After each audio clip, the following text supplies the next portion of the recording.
ان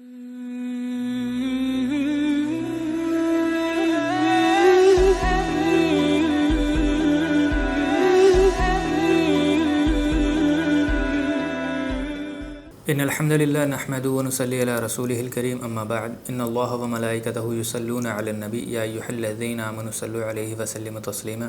اللہم صلی علی محمد وعلی آل محمد اللہم بارک علی محمد وعلی آل محمد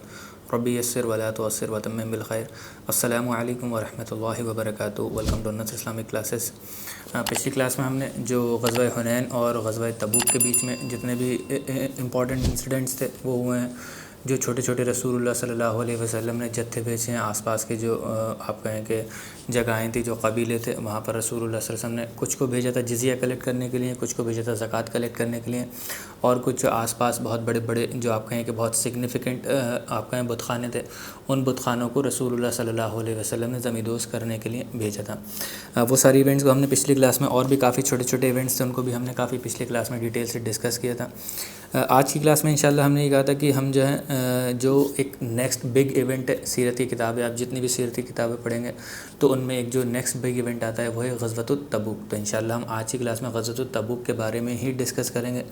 کہ کب ہوا، یہ کب پیش آیا، اس کے پیچھے کی وجوہات کیا تھیں، اور اس کے اندر جو واقعات پیش آئے ہیں۔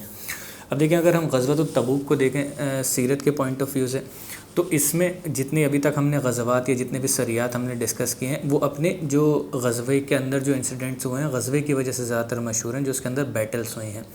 اب یہ غزوۃ التبوک جو ہے، آپ کہیں کہ ایک طریقے سے یونیک ہے اسی چیز کی وجہ سے کہ اس کے اندر کوئی بیٹل تو نہیں ہوئی ہے، حالانکہ یہ جب بھی غزوے کے نام سے ہی مشہور ہے، غزوہ تبوک، اس کے اندر کوئی ایکچول بیٹل نہیں ہوئی ہے، لیکن اس کے علاوہ بہت سارے ایسے انسیڈنٹس ہوئے ہیں اس میں، جانے سے پہلے اور جاتے وقت راستے میں، اور وہاں سے لوٹتے وقت، وہاں سے لوٹنے کے بعد کچھ کافی بڑے بڑے ایونٹس ہوئے ہیں جس کو ہم انشاءاللہ ڈسکس کریں گے۔ اور اتنے بڑے بڑے ایونٹس ہیں کہ ہو سکتا ہے کہ یہ ایک دو کلاسز میں کمپلیٹ نہ ہو پائے، اس کو 3-4 کلاسز لگ دیں، جیسے کہ ہم پچھلے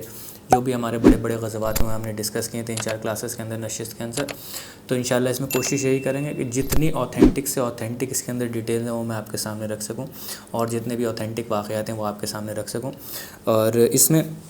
اگر ہم اس کے نام کے اعتبار سے دیکھیں کہ اس کا جو نام ہے وہ غزوۃ التبوک کیوں پڑا ہے، تو جیسے زیادہ تر ہم نے دیکھا ہے کہ جو ہماری جتنے بھی غزوات بیٹلز ہوئے ہیں، وہ کوئی نہ کوئی وہاں پر جس جگہ پر بیٹل ہوئی ہے اس جگہ کے نام کے اوپر ہی رکھا جاتا تھا۔ تو ٹھیک اسی طریقے سے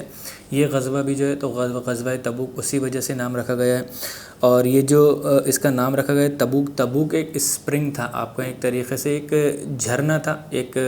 نہر تھی چھوٹی سی، بہت پتلی سی، وہ بہہ رہی تھی، وہاں اس کو تبوک کے نام سے جانا جاتا تھا وہ، تو اسی کی وجہ سے اس کا نام، اور اسی کے آس پاس میں ہی یہ جو غزوہ ہے جہاں پر مسلمان، حالانکہ غزوہ نہیں ہوا، مسلمان وہاں پہنچے تھے کیونکہ رسول اللہ صلی اللہ علیہ وسلم نے ان کو انسٹرکٹ کیا تھا، کہا تھا۔ اور وہ جب ہم روایت دیکھتے ہیں تو روایت میں ہمیں یہ ملتا ہے کہ رسول اللہ صلی اللہ علیہ وسلم نے صحابہ اکرام سے کہا تھا، کیونکہ جو آرمی ہوتی ہے وہ تھوڑی سی بہت بڑی آرمی ہوتی ہے، تو الگ الگ جتھوں میں آرمی جا رہی ہوتی ہے، تو رسول اللہ صلی اللہ علیہ وسلم نے صحابہ اکرام کو کلیئر انسٹرکشنز دے رکھے تھے کہ ہو سکتا ہے تم کچھ وقت آگے جا کر کے ایک ایسی جگہ پوچھو جو عین تبوک، رسول اللہ صلی اللہ علیہ وسلم نے جس کو عربک میں کہا تھا عین تبوک، اسپرنگ آف تبوک، تم وہاں پہنچو، عین تبوک پر پہنچو، اور وہاں جب تم پہنچو تو وہاں پر جو پانی ہو اس کو تم کوئی بھی ہاتھ مت لگانا۔ رسول اللہ صلی اللہ علیہ وسلم کا کلیئر انسٹرکشن تھا کہ اگر ان سے پہلے کوئی پہنچ جائے صحابی تو۔ اب رسول اللہ صلی اللہ علیہ وسلم اس میں ہوتا کیا ہے، وہ کچھ صحابی تھے وہ پہلے پہنچ جاتے ہیں، اور وہ پہنچنے کے بعد کیونکہ پیاس سے بہت زیادہ ان کو شدت ہو رہی ہوتی ہے، اور پانی مسلمانوں کا جو تھا وہ آلموسٹ ختم ہو چکا ہوتا ہے، ختم ہی ہو چکا ہوتا ہے آلموسٹ، تو وہ رسول اللہ صلی اللہ علیہ وسلم سے پہلے کچھ صحابہ پہنچ جاتے ہیں، اور وہ پیاس کی شدت میں وہاں سے پانی، بہت کم پانی وہاں سے بہ رہا ہوتا ہے، اتنا زیادہ پانی نہیں ہوتا ہے کہ سب لوگ پی لیں،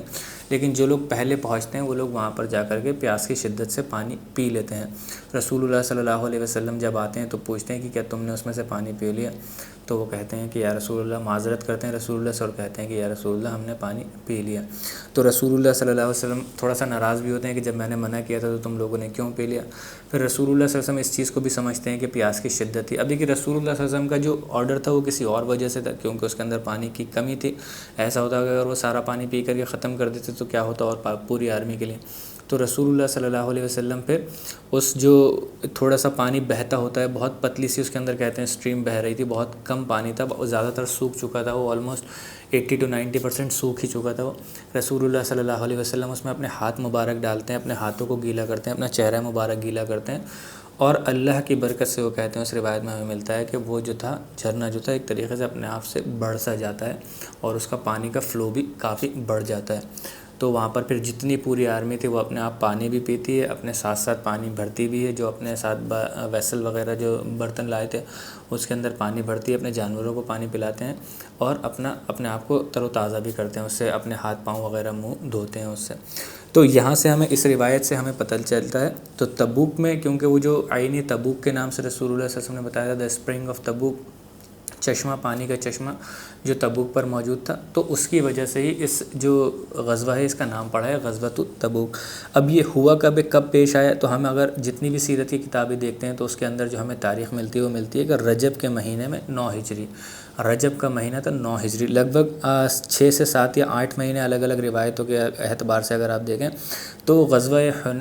حنین اور طائف کا جو وہ ہوا تھا سیج، اس کے 6 7 8 مہینے کے بعد یہ جو غزوہ ہے وہ پیش آیا ہے۔ تبوک کی سچویشن مطلب جو اس کی جغرافیکل لوکیشن ہے اس کے بارے میں اگر ہم بات کریں تو اگر آپ جو کرنٹ میپ ہے آج کا اگر آپ دیکھیں تو جو جزیرہ نما عرب کا جو عربین پیننسولا کا میپ ہے اگر آپ وہ دیکھیں گے تو اس میں مدینہ سے اگر آپ دیکھیں بالکل نارتھ کی طرف اوپر دیکھیں گے جس طرف سیریا آتا ہے، تو سیریا سے پہلے ایک جگہ پڑتی ہے، لگ بھگ اگر ہم مدینہ سے لگائیں تو مدینہ سے روایت اگر آج کے میپ کے حساب سے دیکھیں گے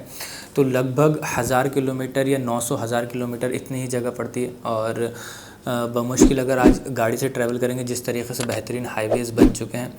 تو 8 سے 9 یا 10 گھنٹے لگیں گے اس کو ٹریول کرنے کے لیے، لیکن اس وقت میں اگر روایتوں کی مانی جائے تو اس وقت میں کہتے ہیں کہ 1200 سے 1500 کلومیٹر کا یہ راستہ تھا، کیونکہ اس طریقے سے بہترین ہائی وے نہیں بنے ہوئے تھے، الگ الگ راستوں سے نکل کر جانا ہوتا تھا۔ تو اگر آپ میپ میں دیکھیں گے تو جو جارڈن آتا ہے سیریا سے پہلے جو جارڈن پڑتا ہے، جارڈن کے بھی تھوڑا سا نیچے ہی یہ پڑتا ہے، اس کے بھی ساؤتھ میں، تو یہ آج کے اگر کرنٹلی میپ میں آپ جگہ دیکھیں گے تو یہ آپ کو جارڈن کے نیچے ملے گا جو تبوک ہے۔ اب دیکھیے اس کو جو غزوہ تبوک ہے اس کو ایک اور دوسرے نام سے بھی جانا جاتا ہے، ہمیں حدیثوں میں بھی ملتا ہے، اور سب سے بڑی بات ہے ہمیں قرآن کے اندر بھی اس کا ایک ریفرنس ملتا ہے، اور وہ جو دوسرا نام جس نام سے یہ جانا جاتا ہے جس کو قرآن میں بھی اللہ تعالیٰ نے بیان کیا ہے وہ ہے جیش الاسرا، یعنی کہ دا آرمی آف ڈیفیکلٹیز۔ اس میں ڈیفیکلٹیز کیوں رکھا گیا ہے؟ کیونکہ اس غزوے کے اندر بہت ساری پریشانیاں تھیں۔ ایک تو دیکھیے اپنے آپ میں ڈسٹینس ہی اتنا لمبا ہے، جانا 1200-1300 کلومیٹر جانا ہے، اور اس کے ساتھ ساتھ ایک یہ بہت شدید گرمی کا وقت تھا، جون جولائی کا یہ وقت تھا، روایتوں میں اگر دیکھیں سیرت کی روایتوں کے اندر جون جولائی کا یہ وقت تھا، اس وقت شدید گرمی ہوتی ہے۔ اگر آپ عربین پیننسولا میں رہنے والے ہیں یا آپ کبھی عمرہ وغیرہ پر گئے ہیں یا جو لوگ حج کے موقع پر گئے ہوں گے جون جولائی کے اندر، تو آپ ان سے پتہ کر سکتے ہیں کہ ایکسٹریملی ہاٹ ویدر ہوتا ہے اس ٹائم، یہاں پر سب سے شدید گرمی اس وقت میں پڑتی ہے جون جولائی کے موقع میں۔ اور اسی کے بعد جو اگلا فوراً مہینہ ہوتا ہے وہ ہارویسٹنگ کا مہینہ ہوتا ہے، یعنی کہ جو انسانوں کی جو اس وقت میں فصل وغیرہ تیار ہوا کرتی تھی وہاں پر عرب ممالک کے اندر، وہ فصل کو آپ کہیں کہ اتارنے کا، توڑنے کا اور مارکیٹ کے اندر بیچنے کا وقت تھا۔ تو بہت ساری اس کے اندر ڈیفیکلٹیز تھیں، ایک تو بہت لمبا راستہ جانا ہے، پھر گرمی، شدید گرمی کا وقت ہے، پھر ہارویسٹنگ موسم جو آپ کہیں کہ فصل تیار کھڑی ہوئی ہے اس کو بھی اتارنا ہے، بیچنا ہے، کیونکہ یہی ایک آپ کہیں کہ ان کے پاس کوئی بہت زیادہ سورسز تو نہیں، کوئی آپ کہیں کہ یہاں پر ملٹی نیشنل کمپنیز تو یہاں پر چل نہیں تھی، الگ الگ بزنس کے سورسز ہیں لوگوں کے پاس، تو یہی ایک لوتا ان کا بزنس کا سورس تھا۔ اور اس کے ساتھ ساتھ یہاں پر آپ کہیں کہ کیونکہ اس وقت میں اتنے زیادہ ہر کسی کے پاس حالات نہیں تھے کہ ہر کسی کے پاس سواری ہو جانے کے لیے اتنی دور، اگر مکہ وغیرہ جانا ہوتا تو کچھ لوگ پیدل بھی ٹریول کر جایا کرتے تھے جن کے پاس سواری نہیں ہوا کرتی، لیکن اب اگر آپ مان لیجیے 1000-1200 کلومیٹر جانا ہے تو وہاں پر پیدل بھی نہیں جا سکتے،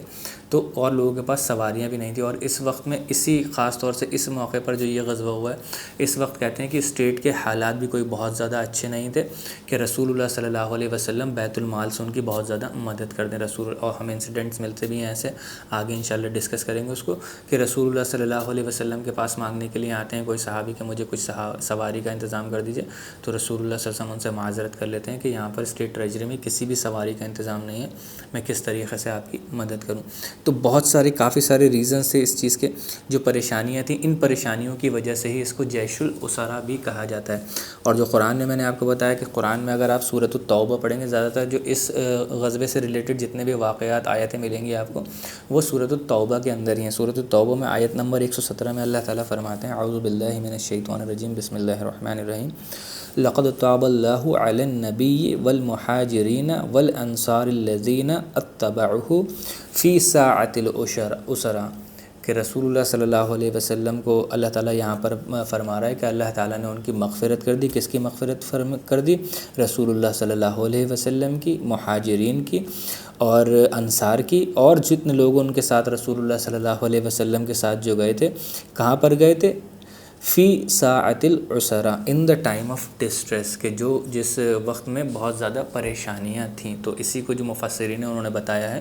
کہ یہی وہ وقت ہے جو غزوۃ التبوک پر گئے تھے، اسی کا یہ ایک ریفرنس ہے جو شان نزول ہے اس کا۔ تو یہاں سے ہمیں کلیئرلی پتہ چلتا ہے، اور اسی وجہ سے جو مفسرین ہیں، بہت سارے علماء کرام ہیں، اس کو جیش العسرہ بھی کہتے ہیں، دا آرمی آف دی ڈیفیکلٹیز، جو ایک آپ کا یہ غزوہ ہوا ہے جو بہت پریشانیوں کے اندر تھا۔ اب ہم آتے ہیں اس کے کازز کی طرف کہ اس کی وجوہات کیا تھیں جو یہ غزوہ ہوا ہے۔ اگر ہم سیرت کی کتابوں میں دیکھیں تو جنرلی جو سیرت کی کتابوں میں جو اس کا ریزن بیان کیا گیا، یا ہسٹورینز نے، جو آپ کہیں کہ ہسٹری لکھنے والے ہیں، ان لوگوں نے اگر اس کا جو ریزن بیان کیا گیا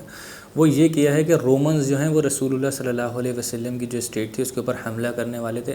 اور انہوں نے ایک آپ کا جتھا بہت بڑا تیار کیا تھا، اور وہ رسول اللہ صلی اللہ علیہ وسلم کی طرف بھیجنے والے تھے اس جتھے کو، لیکن رسول اللہ صلی اللہ علیہ وسلم کو اس جتھے کے بارے میں پتہ چل گیا، اور رسول اللہ صلی اللہ علیہ وسلم اس لیے یہ صحابہ کرام کا اتنا بڑا جتھا لے کر کے یہاں سے نکلے تھے۔ اب دیکھیں اگر ہم اور روایتوں کو دیکھیں تو ہمیں یہ جو ریزن ہے یہ روایتوں کے بیس پر کوئی بہت زیادہ مستند سورس سے ہمیں نہیں ملتا ہے، کوئی اوتھینٹک سورس سے ہمیں یہ ریزن نہیں ملتا ہے۔ اس کے علاوہ ابن کثیر نے اس کو جو یہ غزوہ ہوا ہے غزوۃ التبوک، اس کو ایکسپلین کرنے کی کوشش کی، اس کا جو ریزن تھا اس کو ایکسپلین کرنے کی کوشش کی ہے۔ اب وہ ریزن کیا ہے وہ ابن کثیر اس کے اندر بیان کرتے ہیں، یہ اس کا ریزن بیان کرنے کی کوشش کرتے ہیں، وہ قرآن کی آیت سے اس کا سپورٹ لیتے ہیں، تو یہ اور اوتھینٹسٹی پرووائڈ کراتا ہے ان کے اس ریزن کو۔ سورۃ التوبہ کی آیت نمبر 123 کا وہ آپ کہیں کہ اس کو پروف میں لے کر کے آتے ہیں، اور اس میں بیان کرتے ہیں، وہ یہ کہتے ہیں کہ یہ جو رسول اللہ صلی اللہ علیہ وسلم نے جو غزوہ تھا، یہ جو نکلے ہیں غزوے کے لیے تبوک پر، رسول اللہ صلی اللہ علیہ وسلم کی جو اسٹیٹ تھی، اسلامک اسٹیٹ مدینہ کے اندر جو اسٹیبلش تھی، اس کی جو فارن پالیسی تھی، اس فارن پالیسی کا مینیفیسٹیشن تھا، اس فارن پالیسی کو انیکٹمنٹ میں لے کر کے آئے تھے رسول اللہ صلی اللہ علیہ وسلم۔ وہ فارن پالیسی کیا ہے؟ اسلام کی جو فارن پالیسی ہے وہ ہے دعویٰ جہاد۔ آپ اپنے جو اسلام ہے اس کو اس کی دعوت دیں گے سب کو، یعنی کہ آپ کہیں گے کہ یہ ہمارا اسلام ہے، یہ ہمارا دین ہے، کمپلیٹ دین کی بات چل رہی ہے یہاں پر، صرف نماز روزے کی بات نہیں چل رہی ہے، آپ کمپلیٹ دین کی دعوت دیں گے وہاں پر، اور وہ کمپلیٹ جو ایک سسٹم ہے اسلام کا، اس سسٹم کو دنیا کے سامنے ریپرزینٹ کریں گے، جو لوگ اس کو ایکسیپٹ کرنا چاہیں گے ان تک اس دین کو، اس سسٹم کو پہنچائیں گے آپ، اور اگر کوئی اس کو پہنچانے، جس تک آپ پہنچانا چاہ رہے ہیں، اس کو پہنچانے میں کوئی اڑچن بن رہا ہے، کوئی آڑے آ رہا ہے، کوئی روک رہا ہے اس چیز کو، تو آپ اس کے خلاف، ایک دعوت ہے ہمارا، پہلے دعوت دیں گے، اگر کوئی اس دعوت کو پہنچانے میں روک رہا ہے تو اس کے خلاف پھر جہاد ہوگا۔ اگر کوئی روکنے سے، اگر کوئی ایکسیپٹ کرنا چاہ رہا ہے اس سسٹم کو، اور بیچ میں کوئی شخص کھڑا ہو کر یہ کہہ دے کہ نہیں میں اس کو اسٹیبلش نہیں ہونے دوں گا، نہیں میں نہیں جانے دوں گا اس چیز کو، تو اس کے خلاف پھر جہاد ہوگا۔ اب جہاد کیا ہوگا؟ مطلب اس کو جو وہ ایک شخص ہے وہ روکنا چاہ رہا ہے، ایک شخص ایکسیپٹ کرنا چاہ رہا ہے اس چیز کو امپلیمنٹ ہونے کے لیے اپنے یہاں، تو کوئی جو شخص کھڑا ہوگا بیچ میں تو اس کو روکنے کے لیے امپلیمنٹیشن ہوگا۔ کیونکہ جو سب سے آپ کہیں کہ ابھی تک اگر اس کا آپ دیکھیں عملاً طور پہ بھی اگر آپ دیکھیں کہ جیسے رسول اللہ صلی اللہ علیہ وسلم کی جب اسٹیٹ اسٹیبلش ہوتی ہے مدینہ کے اندر، تو سب سے آس پاس کی جو ان کی نیبرنگ کنٹری، مطلب جو نیبرنگ جگہ ہے، یعنی کہ جس کے اوپر فارن پالیسی اپلائی ہوگی، جو اس خطے کے اندر نہیں آتی، جو اسٹیٹ کے اندر نہیں آتی ہے، وہ تھی سب سے قریبی مکہ، اور مکہ کے مشرکین۔ سب سے پہلے رسول اللہ صلی اللہ علیہ وسلم نے ان کے ساتھ ڈیل کیا ہے، جب تک رسول اللہ صلی اللہ علیہ وسلم نے ان کو نیوٹرلائز نہیں کر دیا تب تک رسول اللہ صلی اللہ علیہ وسلم نے اپنا دائرہ نہیں بڑھوایا ہے۔ ایک بار صلح حدیبیہ ہو گئی، صلح حدیبیہ ہونے کے بعد رسول اللہ صلی اللہ علیہ وسلم پھر اپنے اس سرکل کو، اس فارن پالیسی کو اور باہر لے کر کے جاتے ہیں، اپنے اسلام کو اور باہر لے کر کے جاتے ہیں۔ وہ کہاں پہنچتا ہے؟ وہ خیبر تک پہنچتا ہے۔ وہ خیبر تک جب پہنچتا ہے، خیبر کا جو ایک تھریٹ تھا اس کو نیوٹرلائز کر لیا جاتا ہے، تو پھر اس کے بعد اس کا جو مینیفیسٹیشن ہوتا ہے، پھر مکہ بھی آپ کہیں کہ فتح ہو جاتا ہے، بالکل ایک جو اسلامک سرکل تھا اسٹیٹ کا وہ کافی زیادہ بڑھ گیا۔ اب جو تھا خیبر سے باہر وہ جائے گی جو دعوت تھی، اب وہ دعوت رسول اللہ صلی اللہ علیہ وسلم نے کیسے بھیجا ہے؟ جو جزیرہ نما عرب تھا پورا خیبر تک، نیچے سے یمن تک، اور سائڈوں میں آپ کہیں پورا جو نجد اور حجاز کا ریجن تھا اس کے اندر. اب اس سرکل کو کیسے رسول اللہ صلی اللہ علیہ وسلم نے بڑھایا؟ جو ان کی فارن پالیسی تھی، رسول اللہ صلی اللہ علیہ وسلم نے خطوط لکھے، جو کہ ہم پریویس کلاسز کے اندر ڈسکس کر چکے ہیں. وہ رسول اللہ صلی اللہ علیہ وسلم نے خطوط لکھے، اور جو الگ الگ بڑے بڑے بادشاہ تھے جن کے پاس اپنے اپنے ملکوں کو چلا رہے تھے، ان کو رسول اللہ صلی اللہ علیہ وسلم نے اسلام کی دعوت دی. اور اس میں سے کچھ لوگوں نے ایکسیپٹ کیا، کچھ لوگوں نے ایکسیپٹ نہیں کیا، وہ ہم ڈیٹیل سے ڈسکس کر چکے ہیں پچھلے کلاسز کے اندر. اب جو رسول اللہ صلی اللہ علیہ وسلم کی جو سب سے کلوزسٹ نیبرنگ آپ کہیں جگہ تھی، وہاں پر رسول اللہ صلی اللہ علیہ وسلم کی وہ تھے رومنس. کنٹرول کون کرتا تھا اس کو؟ رومنس. یعنی کہ جو تبوک جگہ ہے جہاں پر ابھی غزوہ ہونا ہے، وہاں پر تبوک پر کون تھے؟ رومنس سے الائیڈ ہی آپ کہیں کہ ایک قبیلہ تھا، جو پہلے عرب کا ہی قبیلہ تھا، غسانی، بنو غسان، جن سے آپ کہیں کہ غزوہ معطا بھی ہوا تھا. وہ لوگ اسلام کی جو فارن پالیسی تھی اس کو باہر جانے سے روک رہے تھے، جو اسلام کی جو دعوت تھی اس دعوت کو باہر جانے سے روک رہے تھے، اور کافی زیادہ پریشان کر رہے تھے مسلمانوں کو. اسی وجہ سے غزوہ معطا بھی ہوا تھا. غزوہ معطا کیونکہ آپ کہیں ایک طریقے سے وہ کوئی اس کے اندر سے رزلٹ نہیں نکل کر کے آ پایا تھا، تو جب تک رسول اللہ صلی اللہ علیہ وسلم اپنے انٹرنل تھریٹ سے انگیج تھے، رسول اللہ صلی اللہ علیہ وسلم نے اس کو ایسے ہی چھوڑ دیا اس معاملے کو. اور جیسے ہی خیبر اور یہ پورا معاملہ ہوتا ہے، جو فتح مکہ کا معاملہ تھا، حنین جو ایک جگہ رہ گئی تھی جہاں سے خطرہ تھا، اس کو جب رسول اللہ سے ڈیل کر لیتے ہیں، نیوٹرلائز کر لیتے ہیں اس کو پورا، تو اب رسول اللہ صلی اللہ علیہ وسلم کا دوبارہ فوکس جو تھا وہ تبوک کی طرف، یعنی کہ رومن امپائر کی طرف پھر سے ہوتا ہے، جو رسول اللہ صلی اللہ علیہ وسلم کے دین کی دعوت کو آگے پھیلنے سے، آگے بڑھنے سے روک رہے تھے. یہ کلیئر آؤٹ ریزن سمجھ میں آتا ہے. اور اس کو اگر ہم دیکھیں تو جو انہوں نے اپنی ابن کثیر نے جو اپنے اس ریزن کو قرآن کی آیت سے سپورٹ کیا ہے، وہ قرآن کی آیت سورۃ التوبہ میں آیت نمبر 123 میں، جیسے میں آپ کو بتا چکا ہوں، اس میں وہ کیا فرماتے ہیں؟ یا ایھا الذین آمنوا، اے وہ لوگ جو ایمان لے کر آئے ہو، قاتلوا الذین یلونکم من الکفار، fight those of the disbelievers who are close to you, کہ ان مطلب کافروں سے لڑو جو تمہارے قریب ہیں، یعنی کہ جو تمہاری نیئرسٹ نیبرنگ جگہ پر ہیں. وَلْيَجِدُوا فِيكُمْ غِلظَّةً and let them find harshness in you, اور دیکھو کہ تم ان کے خلاف سخت رہنا، ان کے خلاف نرم مت پڑنا. اور کیونکہ وہ تمہارے اوپر حملہ آور ہو رہے ہیں. اب یہ کوئی کامن اس کے اندر بات نہیں ہو رہی، یہ اسی کے پرسپیکٹیو میں بات ہو رہی ہے، کیونکہ غسانی جو تھے وہ اسلام کا میسج آگے جانے سے روک رہے تھے. جو مسلمان اپنا کاروبار کرنے کے لیے سیریا جایا کرتے تھے، وہاں پر بھی وہ کافی سارے حملے وغیرہ کیا کرتے تھے. ان ساری چیزوں کو میں نے غزوہ معطا جو ہم نے ڈسکس کیا تھا اس کے اندر ڈسکس کیا، تو ان سے پریشانی آ رہی تھی، ایک وہ تھریٹ تھے مسلمانوں کے لیے. تو اس پرسپیکٹیو میں اللہ تعالیٰ یہ کہہ رہا ہے کہ جو تمہارے پاس کے جو وہ ہیں کافر ہیں، کفار ہیں، دیکھنا کہ تم ان کے اوپر نرم مت پڑ جانا، بلکہ تم ان کے اوپر سختی سے کام لینا اور سخت ہونا ان کے اوپر. وَاعْلَمُوا أَنَّ اللَّهَ مَعَ الْمُتَّقِينَ and know that Allah is with those who are al-muttaqun, the pious. جان لو کہ اللہ تعالیٰ متقی لوگوں کے ہی ساتھ ہے. تو اس آیت کو وہ سپورٹ میں لے کر کے آتے ہیں، جس سے ہم دیکھیں کہ کلیئرلی ہمیں پتہ چل رہا ہے، سمجھ میں آ رہا ہے کہ اللہ تعالیٰ بھی اسی طرف انڈیکیٹ کر رہا ہے کہ جو لوگ آپ کے لیے ایک تھریٹ بنے ہوئے ہیں، آپ کے دین کی دعوت کو آگے نہیں بڑھنے دے رہے ہیں، آپ کے جو کیروانز جا رہے ہیں ان کو نقصان پہنچا رہے ہیں، تو آپ ان کے ساتھ ڈیل کریے، آپ ان کے ساتھ شدت کا معاملہ پیش کریے. ان کے ساتھ آپ بالکل اپنے آپ کو نرم مزاجی یا نرم دلی نہیں دکھا سکتے. اور یہ اگر ہم دیکھیں پولیٹیکل سینیریو کے اندر، تو یہ بہت ہی بے فٹنگ چیز ہے. کوئی بھی آج کی بھی پولیٹیکل اسٹیٹ اگر آپ لیں گے، تو اس اسٹیٹ کو اگر کوئی ایکسٹرنل تھریٹ ہے، تو وہ اس ایکسٹرنل تھریٹ کے ساتھ ہنسی معاملہ اور بہت اچھا نرم مزاجی کا معاملہ نہیں کر سکتا. اس کے ساتھ اس کو سختی ہی رکھنا پڑے گی، دکھانا پڑے گی، تاکہ اس تھریٹ کو نیوٹرلائز کرا جائے، وہ کوئی نقصان نہیں پہنچائے اپنی اسٹیٹ کو. اب دیکھیں، جو میں نے آپ کو بتایا جیسے کہ یہ جو غزوہ ہے وہ کوئی اپنے جو اس کے اندر جو بیٹل ہوئی ہے، کوئی بیٹل تو اس کے اندر ایکچوئل بیٹل ہوئی نہیں ہے، اس لیے تو مشہور نہیں ہے، بلکہ وہ بہت سارے واقعات کے لیے مشہور ہے. تو بہت سارے واقعات ایسے وقت میں ہوتے ہیں جہاں پر آپ کہیں کہ رسول اللہ صلی اللہ علیہ وسلم یہاں سے غزوے کے لیے نکلے نہیں ہوتے ہیں. اس وقت کے کچھ واقعات ہیں جو بہت مشہور ہیں، انشاءاللہ وہ ہم آج کی کلاس میں ڈسکس کر لیں گے. اس میں اب دیکھیے، کیونکہ یہ ایک جو غزوہ تھا، اس میں جو ڈیسٹینیشن تھا وہ بہت ہی دور تھا، بہت اوپر تک جانا تھا. تو یہ تو کلیئر آؤٹ تھا کہ دیکھیے لگ بھگ اس کے اندر روایتوں کے اندر اگر آپ جائیں گے تو لگ بھگ آتا ہے کہ 20,000 کا یہ لشکر تھا مسلمانوں کا. منیمم سے منیمم اگر آپ تعداد دیکھیں گے تو 20,000 کا یہ لشکر تھا مسلمانوں کا، جو فوج تھی، جو اتنا لمبا راستہ ٹریول کری تھی. اب دیکھیے، کیونکہ ہم جو آپ سن رہے ہیں، سننے والے، اور جو میں بتا رہا ہوں، تو ہم لوگوں کو تو اس چیز کا ایکسپیرینس ہے نہیں، لیکن اگر آپ پریکٹیکلی سوچیں گے تو آپ کو سمجھ میں آئے گا کہ اتنی بڑی آرمی کو مینیج کرنا، لے کر کے جانا، اتنے لمبے روٹ پر لے کر کے جانا، ان کے لیے سواریوں کا، کھانے پینے کا سب سے بڑا جو انتظام ہے وہ کرنا، اس کے لیے بہت سارا پیسہ لگے گا. ایسا نہیں ہے کہ کوئی بہت آرام سے وہ آرمی چلی جائے گی فوراً.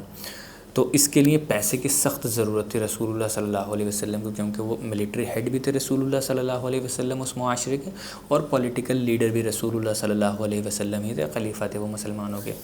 تو رسول اللہ صلی اللہ علیہ وسلم کو بہت سارا پیسہ جمع کرنا تھا، کیونکہ ان کو پتہ تھا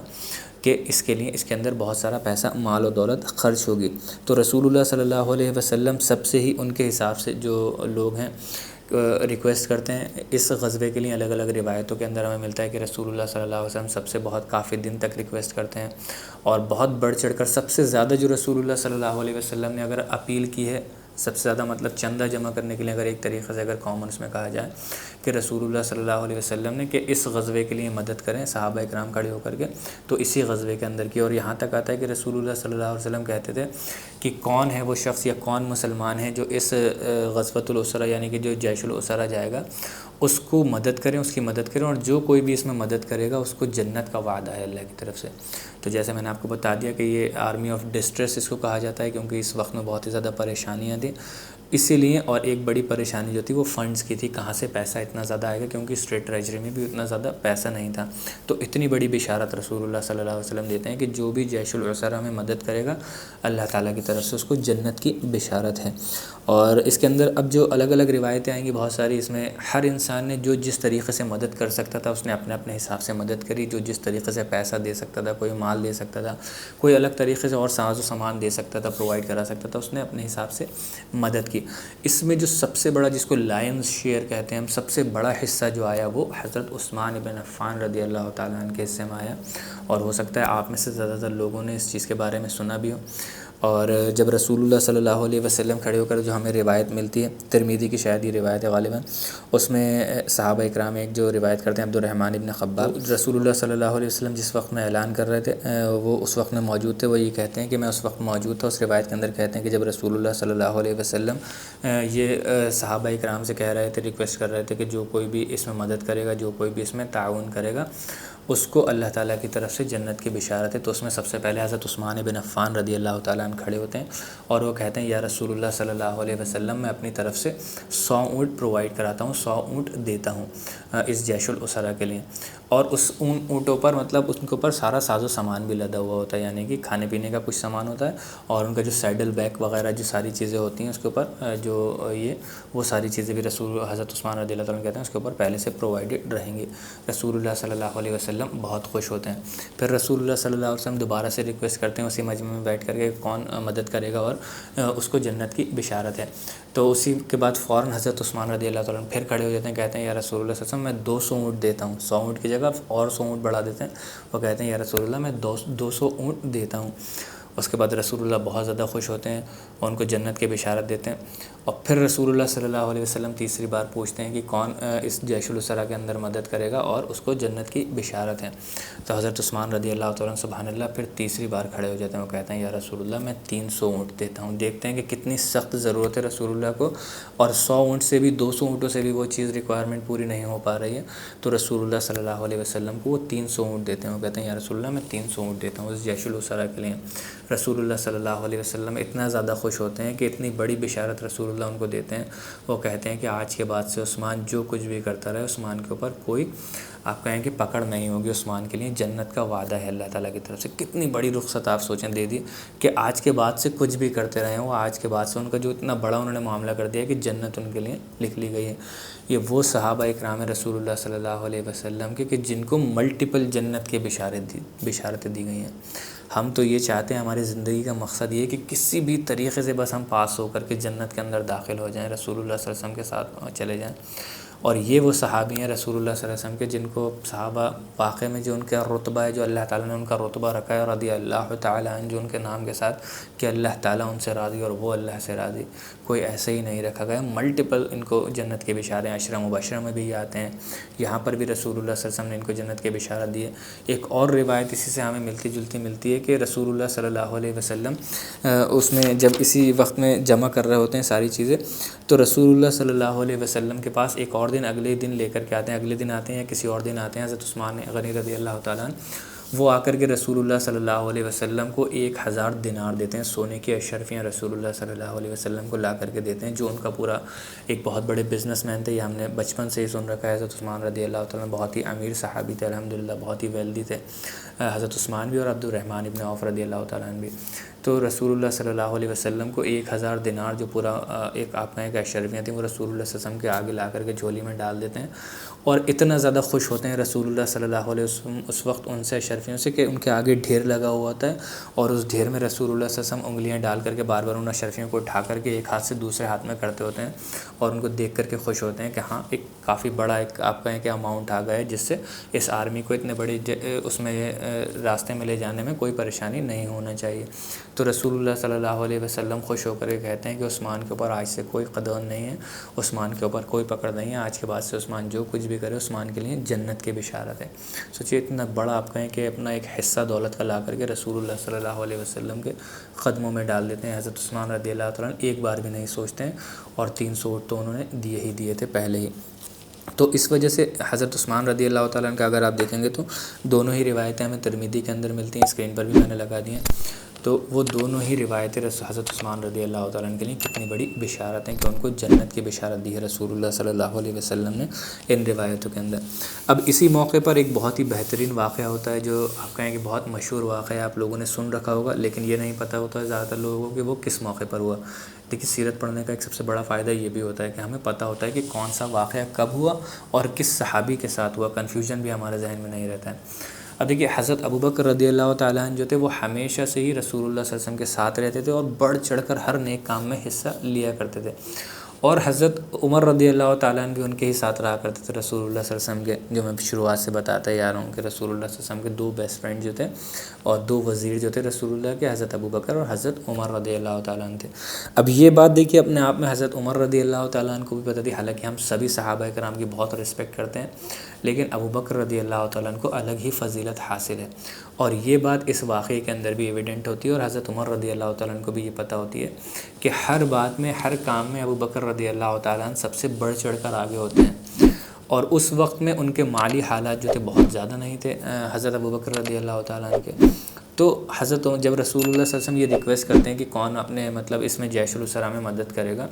تو حضرت ابوبکر رضی اللہ تعالیٰ عنہ اپنے گھر جاتے ہیں، حضرت عمر رضی اللہ تعالیٰ عنہ بھی جلدی سے اپنے گھر جاتے ہیں کہ میں بھی آ کر کے مدد کروں۔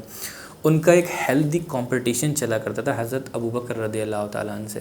کہ وہ کوئی نیکی کر رہے ہیں تو میں بھی ان سے تھوڑی سی بڑھ چڑھ کر نیکی کروں، تاکہ میں بھی اللہ کے یہاں ایک کوئی ان سے آگے نکل سکوں ان نیکیوں کرنے میں۔ اور یہی ایک وہ پازیٹیو کمپٹیشن ہے اسلام کے اندر جو جائز ہے، ورنہ کسی سے حرص رکھنا، کسی سے کمپٹیشن رکھنا اسلام کے اندر بالکل بھی جائز نہیں ہے۔ صرف 2 ہی سچویشنز کے اندر جائز ہے کہ ایک آدمی کو اللہ تعالیٰ نے بہت زیادہ مال و دولت دیا ہو اور وہ اللہ تعالیٰ کی راہ میں خرچ کرتا ہو، تو ہمیں دیکھ کر کے اس کو حرص ہو کہ یار کاش اللہ تعالیٰ نے مجھے بھی اتنا مال دیا ہوتا، میں بھی اللہ کے راہ میں اللہ کے دین میں اسی طریقے سے خرچ کرتا اس مال و دولت کو۔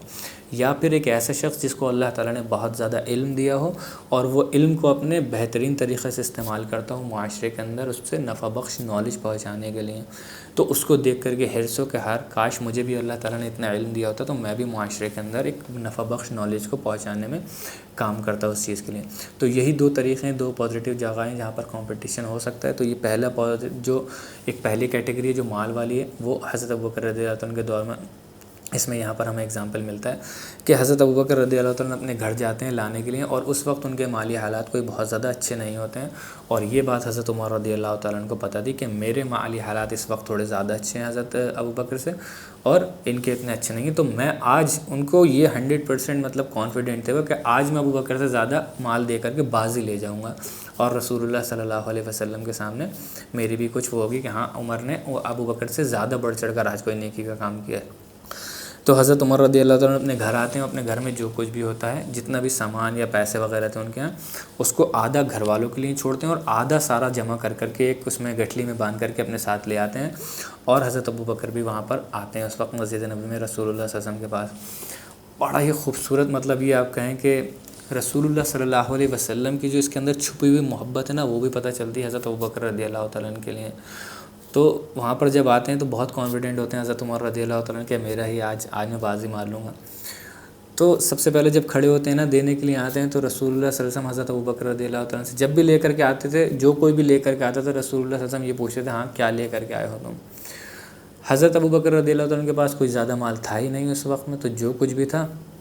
سب لے کر کے آ گئے تھے اپنے گھر میں سے. آپ کہیں کہ روایتوں میں آتا ہے کہ جھاڑو مار کر کے گھر کے اندر سے لے کر کے آئے تھے، کوئی چیز نہیں بچی تھی. تو وہ رسول اللہ صلی اللہ علیہ وسلم اس دن سوال ہی بدل دیتے ہیں. رسول اللہ صلی اللہ علیہ وسلم حضرت ابوبکر رضی اللہ تعالیٰ سے پوچھتے ہیں کہ تم اپنے گھر میں کیا چھوڑ کر کے آئے ہو. اور جیسے ہی وہ یہ سوال کرتے ہیں حضرت عمر رضی اللہ تعالیٰ کے ذہن میں آ جاتا ہے کہ میں آج بھی ہار گیا ابوبکر سے، میں آج بھی نہیں جیت پاؤں گا ابوبکر سے، کیونکہ ان کو پتہ تھا کہ ابوبکر تو کچھ چھوڑ کے ہی نہیں آئے ہوں گے. اور وہی ہوتا ہے، حضرت ابوبکر رضی اللہ تعالیٰ نے یہی کہتے ہیں کہ اللہ اور اس کا رسول، صرف اللہ اور اس کا رسول چھوڑ کر کے آیا ہوں. اور جیسے ہی وہ یہ آنسر سنتے ہیں تو حضرت عمر رضی اللہ تعالیٰ اپنے آپ میں کہتے ہیں کہ میں کبھی بھی ابوبکر سے نہیں جیت سکتا. اور اسی سے ریلیٹڈ ایک بہت خوبصورت سی ایک واقعہ ہے جو کہ ان کے حضرت عمر رضی اللہ تعالیٰ کے دور خلافت میں آتا ہے. انشاءاللہ کبھی ہم اس کو ڈسکس کریں گے تو یہاں سے انشاءاللہ اس کو ضرور ریلیٹ کریں گے. بہت زبردست، بہت خوبصورت واقعہ ہے. اس میں وہ کہتے ہیں کہ میں زندگی میں تو کبھی ابوبکر سے جیت ہی نہیں پایا نیکیاں کرنے میں، نیک کام کرنے میں. ابوبکر کی وفات کے بعد بھی اس دنیا سے چلے گئے ہیں، اس کے بعد بھی وہ مجھ سے آگے ہیں نیک کاموں کے اندر، کیونکہ ایک ایسا کام وہ اپنے سامنے دیکھتے ہیں ہوتا ہوا. تو خیر حضرت عمر جب پوچھتے ہیں کہ تم کیا چھوڑ کر کے آئے، وہ کہتے ہیں کہ آدھا لے کر کے آئے ہوں، آدھا اللہ اور اس کے رسول کے لیے لے کر کے آئے ہوں. تو اس پہ رسول اللہ صلی اللہ علیہ وسلم ابھی دیکھیے کچھ نہ تو ٹونٹ کر رہے ہیں، نہ کچھ کر رہے ہیں، نہ حضرت عمر کو ریئلائز کرا رہے ہیں کہ تم نے کوئی غلط کام کیا ہے. اور کوئی غلط کام بھی نہیں کیا تھا. اب انسان اپنی استطاعت کے حساب سے جتنا لے آیا، اللہ کی راہ میں کوئی فرض نہیں تھا اس میں اتنا ہی دینا، اتنا ہی دینا. جو کچھ بھی وہ مدد کر سکتا ہے اس کا اور اللہ کا معاملہ ہے، جو کچھ وہ سمجھے. تو اس میں یہ بتانے کی کوشش کی گئی ہے کہ اس میں بھی حضرت ابوبکر رضی اللہ تعالیٰ کا اللہ کے ساتھ کتنا اسٹرانگ کنیکشن تھا کہ سب کچھ اپنے گھر کو خالی چھوڑ کر کے آئے اللہ اور اس کے رسول کے بھروسے پہ کہ انشاءاللہ اللہ تعالیٰ ہمیں فاقہ سے نہیں مارے گا، بھوک سے نہیں مارے گا، میرے بچوں کو کچھ نہ کچھ انتظام کرا ہی دے گا اللہ انشاءاللہ. تو یہ اور اس میں ایک رسول اللہ صلی اللہ علیہ وسلم کی جو محبت پتہ چلتی ہے کہ ان کو پتہ ہوتا ہے. اور وہ اپنے دوست کو آپ کہیں کہ حضرت عمر رضی اللہ عنہ جیتنا چاہتے تھے لیکن اپنے دوست کو کم تر فیل نہیں ہونے دیتے ہیں. وہ سوال ہی بدل دیتے ہیں کہ کیا چھوڑ کر کے آئے ہو، کہ ان کو یہ نہیں لگے کہ جو میں سامان لے کر کے آیا ہوں وہ بہت کم سامان لے کر کے آیا ہوں، باقی لوگ مجھ سے بہت زیادہ لے کر کے آئے ہیں. بلکہ ان کو یہ لگے، ایک سینس آف پرائیڈ آئے ان کے اندر، ایک فخر آئے کہ ہاں اللہ کے دین کے لیے میں نے بہت کچھ کرا ہے، میں گھر میں کچھ نہیں چھوڑا ہے. میں نے پرسنٹیج وائز اگر دیکھا جائے تو 100% میں نے اپنا ایفرٹ دے دیا، 100% اپنا مال و دولت میں نے اللہ کی راہ میں خرچ کر دیا ہے. اور اللہ تعالیٰ نے اس چیز کو ریکگنائز بھی کیا ہے. قرآن کے اندر آیت میں اللہ تعالیٰ بتاتے ہیں، آتا ہے کہ اللہ تعالیٰ یہ کہتے ہیں سورۃ اللیل میں غالباً آتا ہے، اللہ تعالیٰ یہ کہتے ہیں کہ کیا تم نے اس شخص کو نہیں دیکھا کہ جس نے اپنا سارا مال جو اللہ کی راہ میں خرچ کر دیا، کس لیے؟ کسی واہ واہی کے لیے نہیں، کسی تعریف کے لیے نہیں، کسی عہدے کے لیے نہیں، بلکہ کس لیے؟ صرف اور صرف اللہ تعالیٰ کی رضامندی کے لیے، کہ اللہ تعالیٰ اس سے راضی ہو جائے. اور واقعی میں اللہ تعالیٰ کیسا راضی ہوا ہے ان بندوں سے کہ ناموں کے آگے رضی اللہ تعالیٰ لگا دیا اللہ تعالیٰ نے، کہ وہ اللہ سے راضی اور اللہ ان سے راضی. اللہ تعالیٰ کی کروڑوں رحمتیں ان لوگوں کے اوپر، جن لوگوں کو جو رسول اللہ صلی اللہ علیہ وسلم کے اصحاب تھے، جنہوں نے اتنی بڑی بڑی قربانیاں دی ہیں، جن کی قربانیوں کی وجہ سے آج 1400 سال بعد ہم بیٹھے ہوئے ہیں اس دین کو ویسے ہی لیے بیٹھے ہوئے ہیں جیسا ان لوگوں نے پریزرو کیا تھا. اور اللہ تعالیٰ ہمیں یہ سعادت بخشے، ہماری نصیب میں اللہ تعالیٰ یہ چیز لے کہ ہم سے ایسے ایسے نیک عمل اللہ تعالیٰ کروائے کہ جس کی وجہ سے اللہ تعالیٰ بھی ہم سے راضی ہو. اور اللہ تعالیٰ جب ہمیں جنت میں داخل کرے تو رسول اللہ اور ان کے صحابہ کرام کا پڑوس ہمیں عطا کرے اللہ تعالیٰ. آمین یا رب العالمین. اب دوسرے ایک اور صحابی کے بارے میں حضرت عبد الرحمن ابن عوف رضی اللہ تعالیٰ نے کیسے رہ سکتے ہیں اس میں پیچھے ان کے پاس بھی جو ہمیں پتہ ہے کہ کافی ویلدی صحابی تھے، کافی مال و دولت ان کے پاس تھی، بڑے بزنس مین تھے. وہ ان کے پاس جب وہ کیا لے کر کے آتے ہیں رسول اللہ صلی اللہ علیہ وسلم کے بعد، اگر روایتوں میں دیکھا جائے تو 2000 درہمز، 2000 دینار وہ رسول اللہ صلی اللہ علیہ وسلم کے پاس لے کر کے آتے ہیں اور وہ رسول اللہ صلی اللہ علیہ وسلم کو ڈونیٹ کرتے ہیں. اور روایتوں میں یہ بھی آتا ہے کہ وہ لگ بھگ ہاف تھا حضرت عبد الرحمن ابن عوف کی اس وقت کی ویلتھ کا، لگ بھگ آدھا حصہ مال و دولت انہوں نے اپنا لا کر کے. ایک بزنس مین کے لیے یہ بہت ہی بڑا اسٹیپ ہے اگر دیکھا جائے تو. آج کے معاشرے میں اگر کوئی بزنس مین آدھا اپنا مال تو دے ہی نہیں سکتا، آدھے کو تو چھوڑیے 5%، 6%، 10% بھی اپنا مال نہیں دے سکتا، کہیں پر ڈونیٹ نہیں کر سکتا. لیکن عبد الرحمن ابن عوف جو تھے رضی اللہ تعالیٰ عنہ، وہ اپنا آدھا مال لا کر کے ایسے ہی رسول اللہ صلی اللہ علیہ وسلم کے قدموں میں رکھ دیتے ہیں اور کہتے ہیں یا رسول اللہ صلی اللہ علیہ وسلم یہ میری طرف سے جیش العسرہ کے لیے. اور بھی بہت سارے صحابہ کرام کے بارے میں آتا ہے کہ حضرت عباس ابن المطلب وہ بھی لے کر کے آتے ہیں، طلحہ ابن عبید اللہ رضی اللہ تعالیٰ عنہ بھی لے کر کے آتے ہیں. محمد ابن مسلمہ رضی اللہ تعالیٰ عنہ، عاصم ابن عدی رضی اللہ تعالیٰ عنہ، یہ لوگ بھی جو تھے یہ بڑے بڑے مطلب انہوں نے کافی بڑھ چڑھ کر کے بہت بڑا حصہ انہوں نے دیا تھا، مدد کی تھی، کیونکہ یہ ویلدی لوگ تھے، اچھے ویل سیٹلڈ لوگ تھے، ان کے پاس کافی پیسہ تھا انڈیویجولی، تو ان لوگوں نے بھی رسول اللہ صلی اللہ علیہ وسلم کی مدد کی۔ اب دیکھیے اس چیز میں ایک یہ چیز اپنے ذہن میں رکھنا بہت ہی ضروری ہے کہ یہ سارے جو میں نے ابھی آپ کو بتایا کہ یہ ویلدی صحابہ میں ان کا شمار ہوتا ہے، کافی پیسے والے یہ صحابہ کرام تھے، تو ان لوگوں کو یہ ان کا مائنڈ سیٹ بہت زیادہ کلیئر تھا کہ پیسہ ہونا، پیسہ اپنے پاس رکھنا، کوئی بزنس کرنا، مال جمع کرنا خیر یہ اپنے آپ میں بہت بڑا ایک کانسیپٹ اسلام کے اندر، اس وقت ہم اس چیز کے اندر نہیں جاتے ہیں کہ مال اپنے پاس رکھنا، کریکٹ کرنا یہ کوئی حرام چیز نہیں ہے، پیسہ کمانا یہ کوئی حرام چیز نہیں ہے، اور واقعی میں یہ کوئی حرام چیز نہیں ہے، پیسہ کمائیے آپ جائز سورسز سے، جتنا زیادہ آپ کما سکتے ہیں آپ کمائیے، لیکن اس کے ساتھ ساتھ ان لوگوں کو یہ کلیئرٹی تھی کہ یہ پیسہ کس لیے جمع کر رہے ہیں، کہ جب کبھی اسلامک کاز کے لیے اسلام کو اس چیز کی پیسے کی ضرورت پڑے تو جتنا زیادہ اللہ تعالیٰ کے لیے وہ اپنے پیسے سے مدد کر سکتا ہے وہ اللہ کے دین کی مدد کرے اس کے لیے۔ انہوں نے اپنے پاس سیج کے نہیں رکھا، اپنے دلوں سے چمٹا کر کے نہیں رکھا، ایسا نہیں ہوا کہ رسول اللہ صلی اللہ علیہ وسلم کو ضرورت ہے، مسلمانوں کو ضرورت ہے، اسٹیٹ کو سخت ضرورت ہے، ان لوگوں نے چھپا کر کے اپنا پیسہ جمع کر کے رکھ لیا، خزانہ بنا کر کے اس کو رکھ لیا، لوگ بھوکے مر رہے ہیں اس معاشرے کے اندر۔ ان لوگوں کو یہ پتہ تھا کہ جتنا زیادہ ہمارے پاس پیسہ ہوگا یہ بھی ایک ہمارے لیے ایک طریقہ ہے اللہ تعالیٰ کے دین کی مدد کرنے کی، اور اپنے آپ کو مطلب اپنے مال کو اللہ کی کاز میں لگانے کی۔ اور یہ چیز ان کو پتہ تھی کہ جہاد جو ہے صرف اور صرف آپ کہیں کہ اپنے جسمانی طور پر وہاں پر جا کر کے اپنی جانوں کو صرف کرنا نہیں ہے، اپنی جانوں کو قربان کرنا نہیں ہے، بلکہ اپنے مال کو بھی پہلے قربان کیا جائے گا، بعد میں اس میں جا کر کے اپنی جانوں کو قربان کیا جائے گا اس جہاد کے اندر۔ یہ ان کے اندر کلیئر، ان کی جو تھاٹس تھی نا، تھاٹ کی اتنی زیادہ کلیئرٹی تھی، اور یہ کلیئرٹی آئی کہاں سے تھی ان کے اندر؟ کیونکہ جس معاشرے کے اندر وہ رہ رہے تھے اس معاشرے کی جو تشکیل تھی، جو بیس تھی، جو وہ جس بیس کے اوپر وہ بنا تھا وہ اسلامک آئیڈیالوجی کی بیس تھی، اسلامک نظریات کی بیس تھی۔ وہ رسول اللہ صلی اللہ علیہ وسلم نے جو مدینہ کے اندر ایک اسٹیٹ اسٹیبلش کی تھی، نظریاتی آئیڈیالوجیکل اسٹیٹ جو تھی، وہ اس کی بیس پر ان کے سمجھ میں یہ ساری چیزیں آئی تھیں کہ ان کے ذہنوں کے اندر، ان کے دماغوں کے اندر اور ان کی سوچ کے اندر یہ چیزیں فٹ ان ہو گئی تھیں، بائی نیچر ان کے اندر آ گئی تھیں۔ یہ چیزیں آپ دیکھیں گے مکہ کے لوگوں کے اندر نہیں ملیں گی، باہر جائیں گے اور جو ٹرائبس تھیں ان کے اندر نہیں ملیں گی، یہ مدینہ کے جو صحابہ اکرام تھے ان کے اندر یہ ملیں گے۔ آج بھی جو کیپٹلزم کا معاشرہ ہے، جس کی جو تشکیل ہے، جو معاشرہ آج جو فارم ہوتا ہے وہ کیپٹلزم کی بیس پر ہوتا ہے کہ ہاں یہ جو معاشرہ ہے اس میں ایک سے ایک زیادہ سے زیادہ پیسہ کماؤ تم، لیکن اس کے اندر کیونکہ اس کے اندر کیپٹلزم کے اندر جو آج کا معاشرہ ہے اس کے اندر دین نہیں ہے، دین سے اس کو جدا کر دیا گیا ہے بالکل، تو ان لوگوں کے اندر وہ آپ کہیں کہ وہ پوائنٹس نہیں ہیں جو آپ کو ایک اسلامک اسٹیٹ کے اندر جو رسول اللہ صلی اللہ علیہ وسلم کی جو مدینہ کی اسٹیٹ تھی اس کے اندر وہ دکھتے تھے، وہ ساری چیزیں آج غائب ہیں، اس کی روح غائب ہے بالکل۔ آج کا جو میں نے آپ کو بتایا تشکیل ہے، جو بنیاد ہے کیپٹلزم پر، اور کیپٹلزم کی جو بنیاد ہے، جو ایک آپ کہیں کہ جسٹ ہے اس کا، جو اس کی جڑ ہے، سب سے مین چیز ہے وہ ہے منافع، فائدے کے اوپر سارے کام ہوتے ہیں، تو فائدے کے لیے سارے کام یہاں پر کیے جاتے ہیں۔ کوئی بھی شخص آج کے زمانے میں اپنے آدھی دولت لا کر کے یا اپنی پوری دولت لا کر کے کسی کے بھی حوالے نہیں کرے گا کہ اس کے قدموں میں ڈال دے گا، کہے گا کہ میں کیا بے وقوف ہوں، میرا کیا فائدہ ہے اس چیز کے اندر، میں اپنی ساری دولت لے جا کر کے ڈال دوں، میرے بچے پیچھے بھوکے مریں گے کیا؟ کوئی بھی نہیں کر سکتا یہ ساری چیزیں۔ وہ تشکیل کے اوپر ہوتی ہیں کہ معاشرہ کس بیس پر آپ نے تشکیل کیا ہے، کس بیس پر آپ نے معاشرے کو فارم کیا ہے، یہ بہت امپورٹنٹ سی چیز ہے۔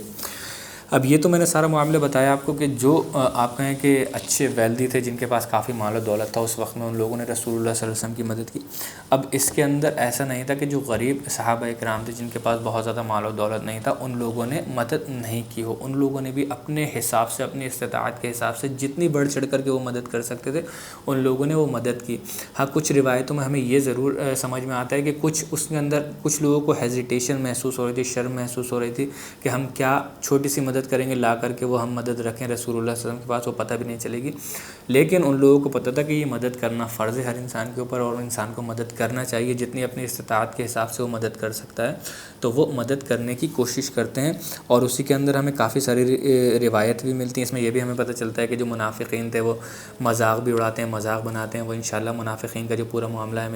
ایک ساتھ ڈسکس کر لیں گے، لیکن یہ ہمیں پتہ چلتا ہے کہ اگر کوئی غریب انسان مدد کے لیے لے کر کے آتا تھا، مدد لے کر کے آتا تھا، تھوڑی سی تو اس کا مذاق بناتے تھے مسجد نبوی میں بیٹھ کر کے کہ دیکھو یہ لے کر کے آئے ہیں مدد کرنے کے لیے، ان کو تو خود مدد کی ضرورت ہے، ان کے تو خود اپنے جو حال ہیں وہ خستہ ہو رہے ہیں، پھٹے حال ہیں، یہ خود ان کو اللہ کو ان کی مدد کی ضرورت نہیں ہے، ان کو اللہ کی مدد کی ضرورت ہے، اس طریقے سے مذاق بناتے تھے ان کا۔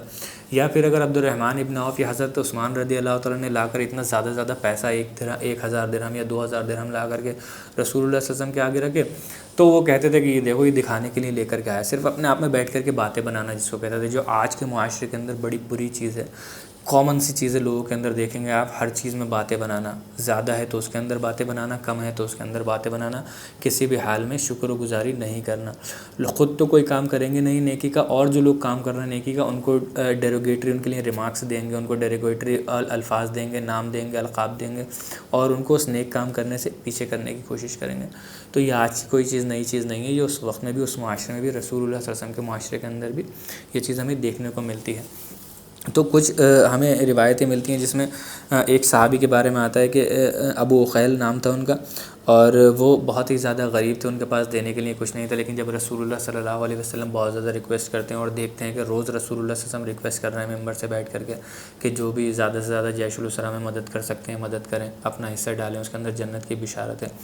تو وہ جاتے ہیں۔ وہ ایک دن آتا ہے کہ بہت زیادہ مزدوری، مطلب اوور ٹائم والی مزدوری جو ہوتی ہے وہ مزدوری جا کر کے کرتے ہیں، اور وہ اس مزدوری میں جا کر کے مطلب جو بھی رات بھر وہ مزدوری کرتے ہیں اس سے ان کو 2 یا 3 مٹھیاں ان کو کھجوریں ملتی ہیں اس کے عوض میں، تو 3-4 مٹھیاں جو بھی ان کو ملتی تھیں وہ رسول اللہ صلی اللہ علیہ وسلم کے پاس لے کر کے آتے ہیں، بالکل اس میں سے آدھا ڈیوائڈ کرتے ہیں، اور روایتوں میں یہ بھی آتا ہے کسی میں کہ 2 مٹھیاں تھیں، وہ رسول اللہ صلی اللہ علیہ وسلم کو دیتے ہیں کہ یا رسول اللہ یہ اس جیش کے لیے جو میں مدد کر سکتا ہوں وہ، اور یہ میرے لیے، میرے گھر والوں کے لیے، کیونکہ وہ غریب تھے، ان کے وہاں بھی کوئی ہینڈ ٹو ماؤتھ والا حساب تھا کہ جو کمائیں گے وہی کھائیں گے جا کر کے،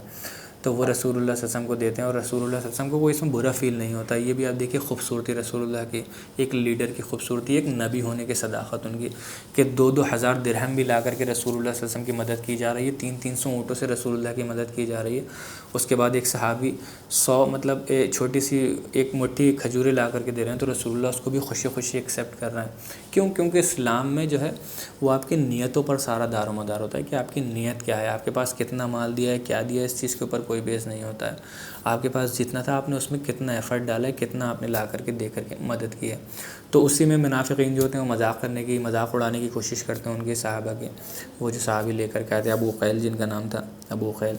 اور ان سے کہتے ہیں کہ دیکھو یہ لے کر کے آئے ہیں، اللہ تعالیٰ کو اس کی ضرورت تھوڑی ہے، بلکہ اس کو اس سے زیادہ ضرورت ہے، یہ کھائیں، اپنے جو پھٹے حال ہیں، اپنی جو تنگی ہے اس کو دور کریں، کچھ کھا پی کر کے اپنے اوپر صحت لے کر کے آئیں۔ بہت مذاق بنانے کی کوشش کرتے ہیں۔ تو رسول اللہ صلی اللہ علیہ وسلم اور یہ بھی کہتے ہیں کہ اس سے ہوگا کیا، دیکھیے اتنے زیادہ رسول اللہ صلی اللہ علیہ وسلم کے پاس پہلے ہی ڈھیر لگا ہوتا ہے کھجوروں کا جو لا لا کر کے مدد کرتے ہیں، تو اس سے کیا ہوگا، رسول اللہ صلی اللہ علیہ وسلم کیا کرتے ہیں۔ اب دیکھیے رسول اللہ کی خوبصورتی دیکھیں یہاں پر، رسول اللہ صلی اللہ علیہ وسلم جو ہیں، جو ان کے پاس کھجوریں لا کر کے دی جاتی ہیں، جو رسول اللہ کے پاس ایک ڈھیر لگا ہوتا ہے بڑا، رسول اللہ صلی اللہ علیہ وسلم اس میں ڈالتے ہیں اور ایسے پوری ملا دیتے ہیں، اس کو کر دیتے ہیں، تاکہ یہ ساری ہی ایک سی ہو گئی، ایک طریقے سے بتانے کی کوشش کرتے ہیں رسول اللہ صلی اللہ علیہ وسلم کہ اب ان میں کوئی فرق نہیں ہے، ساری ہی ان کی ہیں، بلکہ ایک کمبائنڈ ایفرٹ ہے اللہ تعالیٰ، مطلب سب مسلمانوں کی طرف سے اللہ تعالیٰ کے لیے۔ اور رسول اللہ صلی اللہ علیہ وسلم اس طریقے سے جو منافقین تھے ان کے حوصلوں کو پست کر دیتے ہیں، گرا دیتے ہیں رسول اللہ صلی اللہ علیہ وسلم۔ تو اس چیز کو اللہ تعالیٰ قرآن کی آیت میں بھی لے کر کے آتا ہے، ان کا جو یہ ایٹیٹیوڈ تھا اس کو بھی ایکسپوز کرتا ہے اللہ تعالیٰ۔ سورہ توبہ میں آیت نمبر 79 میں اللہ تعالیٰ یہ فرماتا ہے کہ تم میں سے کچھ لوگ ایسے بھی ہیں، یعنی کہ منافقین کی طرف اشارہ کرتا ہے کہ جو مذاق بناتے ہیں ان لوگوں کا جو اللہ کی راہ میں مدد کرتے ہیں۔ کچھ لوگ زیادہ لے کر کے آتے ہیں، کچھ کم لے کر کے آتے ہیں اپنی حیثیت کے حساب سے، لیکن کچھ لوگ ایسے ہیں جو صرف مذاق بنا رہے ہیں ان لوگوں کا، تو منافقین کو ایکسپوز کرتا ہے اللہ تعالیٰ یہاں پر۔ اب ان میں سے کچھ لوگ، اب دیکھیے کیونکہ یہ شاید میں بتانا بھول گیا کہ یہ جو غزوہ تبوک جو تھا، اس میں جانا، اب تک تو جتنے سارے غزوے تھے اس میں جانا فرض عین نہیں تھا، اس میں جانا فرض عین تھا، ہر شخص کو جانا تھا، چاہے جوان ہو، امیر ہو، غریب ہو، تھوڑا سا ایجڈ ہو، اس میں ان کو جانا فرض تھا۔ تو اب اس میں کچھ لوگ ایسے تھے غریب، مطلب مسلمان ایسے تھے جن لوگوں کے پاس بہت زیادہ مال و دولت نہیں تھا ایک تو، اور جانے کے لیے ان کے پاس کوئی سواری بھی نہیں تھی، ان کو کوئی سپورٹ کرنے کے لیے کوئی اور بھی نہیں تھا۔ تو اس میں سے بہت سارے لوگ ایسے ہوتے ہیں جو جہاد پر نہیں، اب ان کو جانا تو تھا جہاد پر، دل سے نیت تو تھی ان کی جانے کے لیے، لیکن ان کے پاس کوئی سواری یا کسی چیز کا انتظام نہیں ہو پاتا ہے، اس چیز کی وجہ سے وہ بہت ہی آپ کہیں کہ نادل بھی ہوتے ہیں، روتے بھی ہیں بہت زیادہ اس چیز کو لے کر کے، اور لیکن رسول اللہ صلی اللہ علیہ وسلم کے پاس بھی کیونکہ بہت زیادہ پیسہ نہیں تھا مدد کرنے کے لیے اس وقت اسٹیٹ ٹریجری میں، تو رسول اللہ صلی اللہ علیہ وسلم بھی جتنے لوگوں کو پرووائڈ کرا سکتے تھے اتنے لوگوں کو پرووائڈ کراتے ہیں سواری، لیکن پھر بھی کچھ لوگ رہ جاتے ہیں جو نہیں جا پاتے ہیں۔ اور اس میں ایک علبہ بن زید رضی اللہ تعالیٰ عنہ کے بارے میں آتا ہے جو کہ بہت غریب صحابی تھے، ان کے پاس کوئی سواری نہیں تھی اور وہ جانا چاہتے تھے لیکن ان کو کوئی سواری میسر نہیں ہو پاتی تو وہ نہیں جاتے ہیں، اور اس چیز کی وجہ سے بہت زیادہ روحانسہ ہوتے ہیں اور بہت زیادہ روتے ہیں اپنے یہاں۔ تو رسول اللہ صلی اللہ علیہ وسلم اس کے بعد ان کو خوشخبری دیتے ہیں کہ تم رو مت، پریشان مت ہو، رات بھر روتے ہیں، اللہ تعالیٰ سے دعا کرتے ہیں کہ یا اللہ تعالیٰ میرے لیے بھی کچھ انتظام کر دے۔ تو رسول اللہ صلی اللہ علیہ وسلم ان کو بتاتے ہیں کہ تم رو مت، جب انتظام ہی نہیں ہے، تم جانا چاہتے ہو، نیتوں کو یہ اللہ تعالیٰ دیکھتا ہے، اور کوئی ایسی کنڈیشن بن ہی نہیں پا رہی کہ تم جاؤ، جا کر کے اس جہاد کے اندر حصہ لو، تو اللہ تعالیٰ نے تمہاری مغفرت کر دی ہے، تمہاری دعا سن لی ہے، اور تمہیں اللہ تعالیٰ نے ایگزمپشن دے دی ہے، اور اللہ تعالیٰ تمہیں جنت کی بھی بشارت دے رہا ہے ساتھ ساتھ میں۔ تو یہ ان کی نیتوں کی وجہ سے اللہ تعالیٰ نے ان کو اتنا بڑا جو ریوارڈ دیا تھا، جن کے پاس کوئی بھی معاملہ نہیں تھا جانے کا۔ اور بھی بہت سارے صحابہ کرام ایسے تھے جو نہیں جا پا رہے تھے، بہت سارے۔ ایک اور کے بارے میں آتا ہے اگر ہم روایتیں دیکھیں تو واصلہ ابن الاسقا رضی اللہ تعالیٰ عنہ جو تھے، ان کے پاس بھی کوئی سواری نہیں تھی، یہ بھی جانا چاہتے تھے۔ اب یہ بھی بہت زیادہ روحانسہ ہو جاتے ہیں جب ان کو کوئی سواری نہیں ملتی ہے۔ اب یہ کیا کرتے ہیں اپنے ایفرٹس کے اندر، دیکھیے ہر انسان کے ایفرٹس الگ الگ ہوتے ہیں، ہر انسان کی سوچ بھی الگ الگ ہوتی ہے۔ تو یہ وہ جو تھے انہوں نے گھر جا کر کے اللہ تعالیٰ سے روحانسہ ہو کر کے دعا کری، اللہ تعالیٰ سے مغفرت طلب کری کہ یا اللہ تعالیٰ میں نہیں جا پا رہا ہوں، اس چیز کے لیے مجھے معاف کر دیں۔ انہوں نے کیا کیا، انہوں نے یہ معاشرے کے اندر آ گئے، یہ سوسائٹی کے اندر آ گئے، پبلک کے اندر آ گئے، پبلک گیدرنگ میں آ کر کے انہوں نے اعلان کرنا شروع کر دیا، گلیوں مطلب روڈ پر آ کر کے، سڑکوں پر آ کر کے اعلان کرنا شروع کر دیا کہ جو کوئی بھی میری مدد کرے گا، مجھے لے جانے کے لیے سواری دے گا یا اپنے ساتھ بھی لے کر کے جائے گا اپنے اونٹ پر بٹھا کر کے، تو جو کچھ بھی میں اس غزوے کے اندر جو بھی مال غنیمت مجھے ملے گا وہ میرا سارا حصہ رکھ سکتا ہے، اور صرف اس غزوے کا نہیں، آگے آنے والے زندگی میں جتنے بھی غزوات ہوں گے وہ بھی رکھ سکتا ہے، وہ سارا مال غنیمت میں اس کو دوں گا، لیکن مجھے جانا ہے کیونکہ فرض عین تھا رسول اللہ صلی اللہ علیہ وسلم کی طرف سے اور اللہ کی طرف سے۔ تو ان میں ایک آتا ہے کہ ایک تھوڑے سے ایجڈ صحابی تھے، انصاری صحابی تھے، وہ کہتے ہیں کہ ٹھیک ہے تم میرے ساتھ چلنا، میں مطلب میرے اونٹ پر بیٹھ کر کے چلنا، ان کے پاس اونٹ تھا، کہتے ہیں تم میرے اونٹ پر سوار ہو کر کے چلنا، میں تمہیں لے کر کے جاؤں گا۔ اب وہ جو تھا ان کے بارے میں روایت میں آتا ہے کہ کبھی آگے جا کر کے جب حضرت عمر رضی اللہ تعالیٰ عنہ کے دور خلافت، بلکہ حضرت ابوبکر رضی اللہ تعالیٰ عنہ کے دور خلافت میں جب جنگ یمامہ ہوتی ہے تو اس کے اندر وہ کافی سارا مال غنیمت ان کو ملتا ہے، ایک اونٹ بھی ملتا ہے اور کافی سارا مال بھی ملتا ہے۔ تو وہ آ کر کے ان صحابی کے پاس آتے ہیں جو ان کو لے کر کے گئے تھے اپنے اونٹ پر، جن سے انہوں نے یہ آپ کہیں کہ ایک طریقے سے کنڈیشن پر گئے تھے کہ تم مجھے لے کر کے جاؤ گے تو آگے جتنے آنے والی جنگیں ہوں گی اس میں جو مال غنیمت ہوگا وہ بھی تمہیں دے دوں گا۔ تو تبوک میں تو کیونکہ غزوہ ہوا نہیں تھا اور کوئی مال غنیمت ملا نہیں تھا، اور آگے بھی ہم دیکھتے ہیں کہ رسول اللہ صلی اللہ علیہ وسلم کی زندگی میں پھر کوئی غزوہ نہیں ہوتا ہے بڑا غزوہ، پھر حضرت ابوبکر رضی اللہ عنہ کے دور خلافت میں ہی ہوتا ہے۔ جب ان کے دور خلافت میں ہوتا ہے تو وہ جاتے ہیں یمامہ پہ، جو ان کو مال ملتا ہے وہ مال لے کر کے آتے ہیں اور ان صحابی کو دیتے ہیں۔ تو وہ صحابی جو ہیں وہ کہتے ہیں کہ نہیں میرے بھتیجے، ان کو بھتیجا کہتے ہیں کہ میرے بھتیجے مجھے تمہارے اس مال کی کوئی ضرورت نہیں ہے، تم اپنا مال جو ہے اپنے پاس ہی رکھو، بلکہ میں نے تو تمہیں اس مال کے عوض میں دیا تھا، اس جو تمہیں ثواب ملے گا غزوے میں شامل ہونے کے بعد جو تمہیں ثواب ملے گا، میں اس ثواب کا اللہ تعالیٰ سے مطلب آپ کہیں کہ امید کر رہا تھا، امیدوار تھا اس کا، اور وہ انشاءاللہ مجھے ملے گا، اور آگے آنے والے جتنے بھی غزوات میں تم حصہ لوگے اس کے اندر جو بھی ثواب ہوگا اس کے اندر حصہ داری مجھے چاہیے تھی، مجھے یہ تمہارا دنیا کا میٹیریلسٹک جو مال ہے وہ نہیں چاہیے۔ تو پھر سے ایک دیکھیے دوبارہ سے کہ یہ کتنی زبردست آپ کہیں کہ مسلمانوں کی سائیکالوجی اس وقت اس معاشرے کے اندر ڈیولپ ہو چکی تھی کہ میٹیریلسٹک چیزوں کے لیے نہیں تھا۔ ایک غریب ہیں وہ جانا چاہتے ہیں، کسی بھی طریقے سے جانا چاہتے ہیں، جہاد کے اندر شرکت کرنا چاہتے ہیں، کس لیے؟ میٹیریلسٹک گین کی وجہ سے نہیں کہ ان کو بہت سارا مال غنیمت ملے گا، اونٹ وغیرہ، ہتھیار، تلوار، پیسہ، یہ ساری چیزیں ملیں گی، اس چیز کی وجہ سے وہ نہیں جانا چاہتے تھے، بلکہ جو اس کے اندر اللہ تعالیٰ نے فرض رکھا تھا فرضیت کی وجہ سے، اور اس کے اندر جو ثواب ہے جو آپ کہیں کہ اگر اس میں شہید ہو جاتے تو ہائیسٹ اتھارٹی مطلب ہائیسٹ ریوارڈ اسلام کے اندر مانا گیا ہے، وہ اس وجہ سے وہ جانا چاہتے تھے۔ اور جو دوسرے جنہوں نے مدد کی تھی وہ کوئی کسی ورلڈلی گین کی وجہ سے، کسی میٹیریلسٹک چیز کی وجہ سے انہوں نے مدد نہیں کی تھی، انہوں نے کلیئر کر دیا کہ مجھے جو اس کے اندر ثواب تھا وہ ثواب مجھے چاہیے تھا۔ تو یہ ساری چیزیں آپ دیکھیے، یہ ساری سائیکالوجیز، یہ ساری ذہانتیں، یہ ساری آپ کہیں کہ ایک طریقے سے کہاں سے آتی ہیں؟ اسی معاشرے سے آتی ہیں جو معاشرے کی تشکیل جو بیس ہو وہ اسلامک آئیڈیالوجی کے اوپر ہو، ان کی پوری پرسنالٹیز کو چینج کر رکھ دیتا ہے وہ معاشرہ۔ اب اسی میں جو میں نے آپ کو بتایا، کیونکہ رسول اللہ صلی اللہ علیہ وسلم کے پاس بہت زیادہ مال و دولت اس وقت نہیں تھا اسٹیٹ ٹریجری کے اندر، تو رسول اللہ نے شروعات میں، بعد میں تو آپ ہی گئے تھے جب لوگوں نے مدد کرنا شروع کی، بہت سارے گھوڑے وغیرہ دیے انہوں نے، جیسے کہ حضرت عثمان نے 300 گھوڑے دے دیے۔ شروعات میں ہی جب رسول اللہ صلی اللہ علیہ وسلم اعلان کرتے ہیں، فرض عین ہو جاتا ہے، تو ابو موسیٰ الاشعری آتے ہیں، ان کو ان کے قبیلے والے بھیجتے ہیں، وہ کہتے ہیں کہ جاؤ رسول اللہ صلی اللہ علیہ وسلم سے کچھ چیزیں لے کر کے آؤ، اگر اونٹ وغیرہ یا کوئی سواری مل جائے جس سے ہم لوگ بھی ٹریول کر سکیں۔ ان لوگوں کے پاس بہت زیادہ مال و دولت نہیں تھا، تو وہ جا کر کے ابو موسیٰ الاشعری آتے ہیں رسول اللہ صلی اللہ علیہ وسلم کے پاس۔ شروعات میں تو رسول اللہ کے پاس کوئی چیز تھی ہی نہیں، رسول اللہ منع بھی کر دیتے ہیں۔ کچھ روایت میں آتا ہے کہ رسول اللہ صلی اللہ علیہ وسلم تھوڑا سا غصہ بھی ہوتے ہیں، کیونکہ ان کے پاس ایک تو تھا بھی نہیں، اور کوئی مدد بھی اس وقت نہیں کر رہا تھا زیادہ۔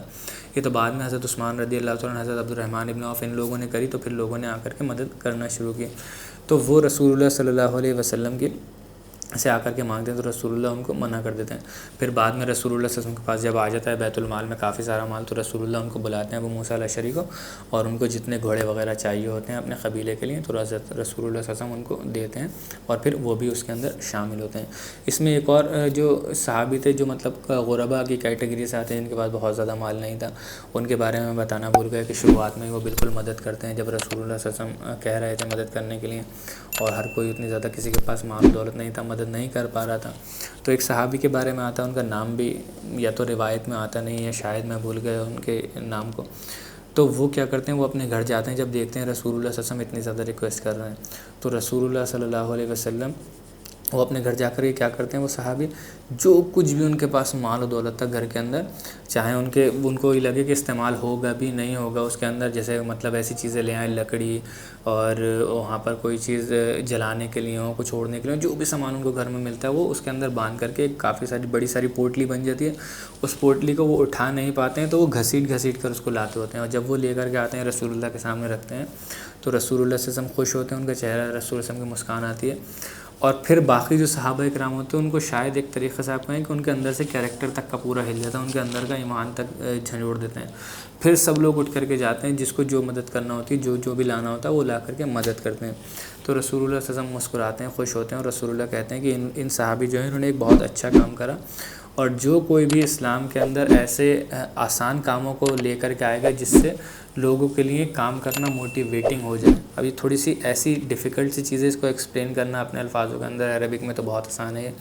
کیونکہ اس سے بہت سارے لوگ بدعت کا کانسیپٹ نکالتے ہیں کہ دیکھو رسول اللہ صلی اللہ علیہ وسلم نے کہا کہ ہاں انہوں نے ایک اچھا کام کیا، اور جو لوگ بھی اسلام کے اندر اچھا کام کریں جس سے لوگوں کو آسانی ہو تو وہ کر سکتے ہیں، تو یہ بدعت کے فارم میں کبھی بھی نہیں آئے گا۔ آپ سوچئے کہ کسی کو ٹریول کرنا ہے، مان لیجیے یہاں سے سعودی عرب تک جانا ہے، پہلے کیا کرتے تھے، پہلے تو پیدل جاتے تھے، اس کے بعد پانی کے جہازوں سے جاتے تھے، پانی کے جہازوں سے تھوڑا سا آسان ہو گیا، اس کے بعد ہم دیکھتے ہیں ایئرپلینز بن گئے، تو ایئرپلین سے بہت ہی زیادہ آسان ہو گیا۔ تو جس نے ایئرپلین بنایا اور اسلامک مسلمان تھا وہ، اور اگر اس نے اسلامک نیت کے ساتھ بنایا کہ ہاں لوگوں کا جانا آنا آسان ہو جائے، تو وہ جو اس نے کام کیا، وہ کام کرنے کا اس کو الگ سے ایک بہترین ثواب ملے گا اللہ تعالیٰ کی طرف سے۔ تو یہ کوئی دینی پرسپیکٹیو میں اس طریقے سے بات نہیں ہو رہی تھی کہ ہاں کوئی دین کے اندر کوئی نیا کام لے کر کے آئے گا، لوگ اس کو دیکھ کر کے لوگ کام کرنے لگیں گے، تو اس پرسپیکٹیو میں بات نہیں ہو رہی۔ اس پرسپیکٹیو میں ہو رہی تھی کہ ہاں کسی نے کوئی نیک کام کیا، اس کو دیکھ کر کے لوگ زیادہ موٹیویٹ ہوئے وہ کام کرنے کے لیے، اور بہترین سے بہترین کرنے لگے وہ کام، تو اس کو بھی اس لوگوں کے موٹیویٹ ہونے کی وجہ سے اس کو کام ملے گا۔ جیسے ہم سائنٹیفک ڈیولپمنٹ دیکھتے ہیں، ایک آدمی ایک تھیوری دیتا ہے آ کر کے، اس کے پیچھے جو اس کے اسٹوڈنٹس آتے ہیں کافی وہ اس کو اور ریفائن کرتے ہیں اور بہترین کرتے ہیں، اور وہ بڑھیا سے اسٹیبلش ہو جاتی ہے۔ جیسے ایئرپلین کا بھی ابھی میں نے اگزامپل دیا، تو ایک مسلم شخص کے بارے میں آتا ہے اسلامک سویلائزیشن کے اندر، عباسد خلافت کے اندر، انہوں نے وہ ڈیزائن بنایا تھا پہلے اڑنے والا، جو آپ کہیں پیراشوٹ یا پیراگلائڈنگ جس کو کہتے ہیں، وہ ایک بہت بڑی اونچی بلڈنگ سے کودے تھے اپنے ایک پیراگلائڈرس لگا کر کے، گلائڈرس چھوٹے چھوٹے ونگس کی طرح تھے۔ اب وہ جو تھے انہوں نے دیکھ لیا جب وہ کودے تو ہوا کے پریشر کی وجہ سے جو وہ پوری اس کے پیچھے فزکس سے خیر کے اڑنا شروع کر دیا، انہوں نے گلائڈ کرنا شروع کر دیا۔ لیکن اس میں ان کی کمی کیا رہ گئی، انہوں نے یہ تو سوچا تھا کہ میں کودوں گا تو ہوا میں رک جاؤں گا کسی طریقے سے، وہ یہ نہیں سوچ پائے تھے کہ وہ نیچے لینڈنگ کیسے کریں گے، اور لینڈنگ کرنے میں ہی ان کو پریشانی آئی، اور جس کی وجہ سے ان کی ہڈیاں جب گرے زمین پہ آ کر کے تو ان کی ہڈیاں وغیرہ ٹوٹ گئی تھیں، بہت نقصان ان کو ہوا تھا، اس کی وجہ سے وہ جو ریسرچ تھی وہ روک دی گئی تھی، پھر وہ ریسرچ آگے نہیں بڑھی۔ لیکن ڈاونچی جو تھا، لیونارڈو ڈاونچی جس کا نام آپ سب لوگوں نے سنا ہوگا، اس نے جو ڈیزائن بنایا تھا، جو پلین کا کہتے ہیں کہ اسی سے انسپائرڈ ہے ڈیزائن، اس سے انسپائرڈ نہیں ہے، وہ خود انسپائرڈ تھا انہیں وہ جو شخص تھے جو میں نے ابھی آپ کو جن کا اگزامپل بتایا، بنو عباس کی خلافت جو تھی اس کے اندر جو تھے ان کے ڈیزائنس کو اٹھایا تھا اس نے، اور جب دیکھا اس نے کہ ان کو کائی کی پرابلم آئی تھی، بریکنگس کی پرابلم آئی تھی کہ وہ لینڈنگ کیسے کریں گے، تو اس نے اپنے دوست کو جب اس میں پیراگلائڈرس میں کر کے اس کو جب گلائڈنگ کروائی، اڑایا، تو اس نے پہلے ایک رسی باندھ دی تھی کہ ان کو مجھے اتارنا کس طریقے سے، تو اس نے وہ چیز کر لی، وہ اس کی سکسیزفل رہی، لوگوں کے سامنے اس کی پوری تھیوری آ گئی، اور لوگ جو تھے سمجھتے ہیں کہ شاید اسی نے جو آپ کہیں کہ ماڈرن جو ایئروپلینس ہے اس کا جو سب سے پہلے اوریجنل ڈیزائن تھا وہ لیونارڈو ڈا ونچی نے دیا، حالانکہ لیونارڈو ڈا ونچی نے نہیں دیا تھا۔ خیر یہ اپنے آپ میں ایک الگ سے ٹاپک، ایک الگ طرف بات چلی گئی، لیکن میں بتا رہا ہوں کہ شروعات میں ایک آدمی نے کام کرا، لیکن آج ایئرپلینس دیکھیے کتنے زبردست ایک سے ایک ٹیکنیکلٹیز ان کے اندر موجود ہیں، تو ان سب کا ثواب کس کو جائے گا؟ جس انسان نے شروعات میں یہ کوشش کی تھی بنانے کی، اور وہ مسلمان بھی تھے اور اسی نیک نیتی سے کی تھی کہ لوگوں کو آسانی ہوگی، تو ان کو وہ ثواب پہنچتا رہے گا اس چیز کا، جو آج لوگ ایئرپلینس میں بیٹھ کر کے اتنے آرام سے جا رہے ہیں۔ تو خیر یہ ساری چیزیں تھیں اس میں، جو میں نے آپ کو بتایا کہ بہت سارے غریب تھے کیونکہ فرض عین تھا، جانا ضروری تھا اس کے اندر، اور بہت سارے غریب علماء ایسے تھے جو اس کے اندر پارٹ نہیں لے پائے تھے، جو نہیں جا پائے تھے، جن کے پاسبل نہیں تھا، بہت سارے عورتیں ایسی تھیں، بہت سارے بچے ایسے تھے، بہت سارے غریب جن کو طبیعتیں بہت زیادہ خراب تھیں، ان لوگوں کا بھی جانے کا دل چاہ رہا تھا لیکن وہ نہیں جا پائے، تو ان کے دلوں میں اب یہ تھا کہ ہم جا نہیں پا رہے ہیں، حالانکہ یہ فرض عین ہے۔ تو پھر اللہ تعالیٰ نے سورہ توبہ میں آیت نمبر 91-92 میں اللہ تعالیٰ آیت نازل کرتا ہے، اور اللہ تعالیٰ ان کو رخصت دے دیتا ہے، عورتوں کو، بچوں کو، یا بہت زیادہ جو بیمار ہیں، جو مطلب چل کر بھی جا بھی نہیں سکتے، جو کھڑے بھی نہیں ہو سکتے، بیماریوں کے اندر مبتلا ہیں، یا پھر جن لوگوں کو سواری ہی نہیں مل پائی ہے جانے کے لیے جہاد میں، لیکن ان کی نیتیں بہت زیادہ ہیں، اللہ تعالیٰ اس آیت کے اندر فرماتے ہیں کہ جن کی نیتیں ہیں جانے کے لیے لیکن ان کے ساتھ یہ مجبوریاں ہیں، تو اللہ تعالیٰ ان کے لیے کہتا ہے رخصت دے دیا اللہ تعالیٰ ان لوگوں کو، اور ان لوگوں کو بھی اس چیز کا ثواب ملے گا۔ اور ایک حدیث سے بھی ہمیں ملتا ہے جس میں جو کہ صحیح بخاری کی حدیث ہے، جس میں رسول اللہ صلی اللہ علیہ وسلم جب جا رہے ہوتے ہیں اس میں غزوۃ تبوک کے اوپر، تو راستے میں ایک جگہ صحابہ کرام سے کہتے ہیں کہ کوئی بھی ایسی وادی نہیں ہے، کوئی بھی ایسا راستہ نہیں ہے، کوئی بھی ایسی جگہ نہیں ہے کہ جہاں سے تم گزرے ہو اور اس کا ثواب تمہارے مطلب تمہارے ساتھ وہ جو باقی لوگ جو واپس پیچھے رہ گئے ہیں اپنے گھروں میں مدینہ میں،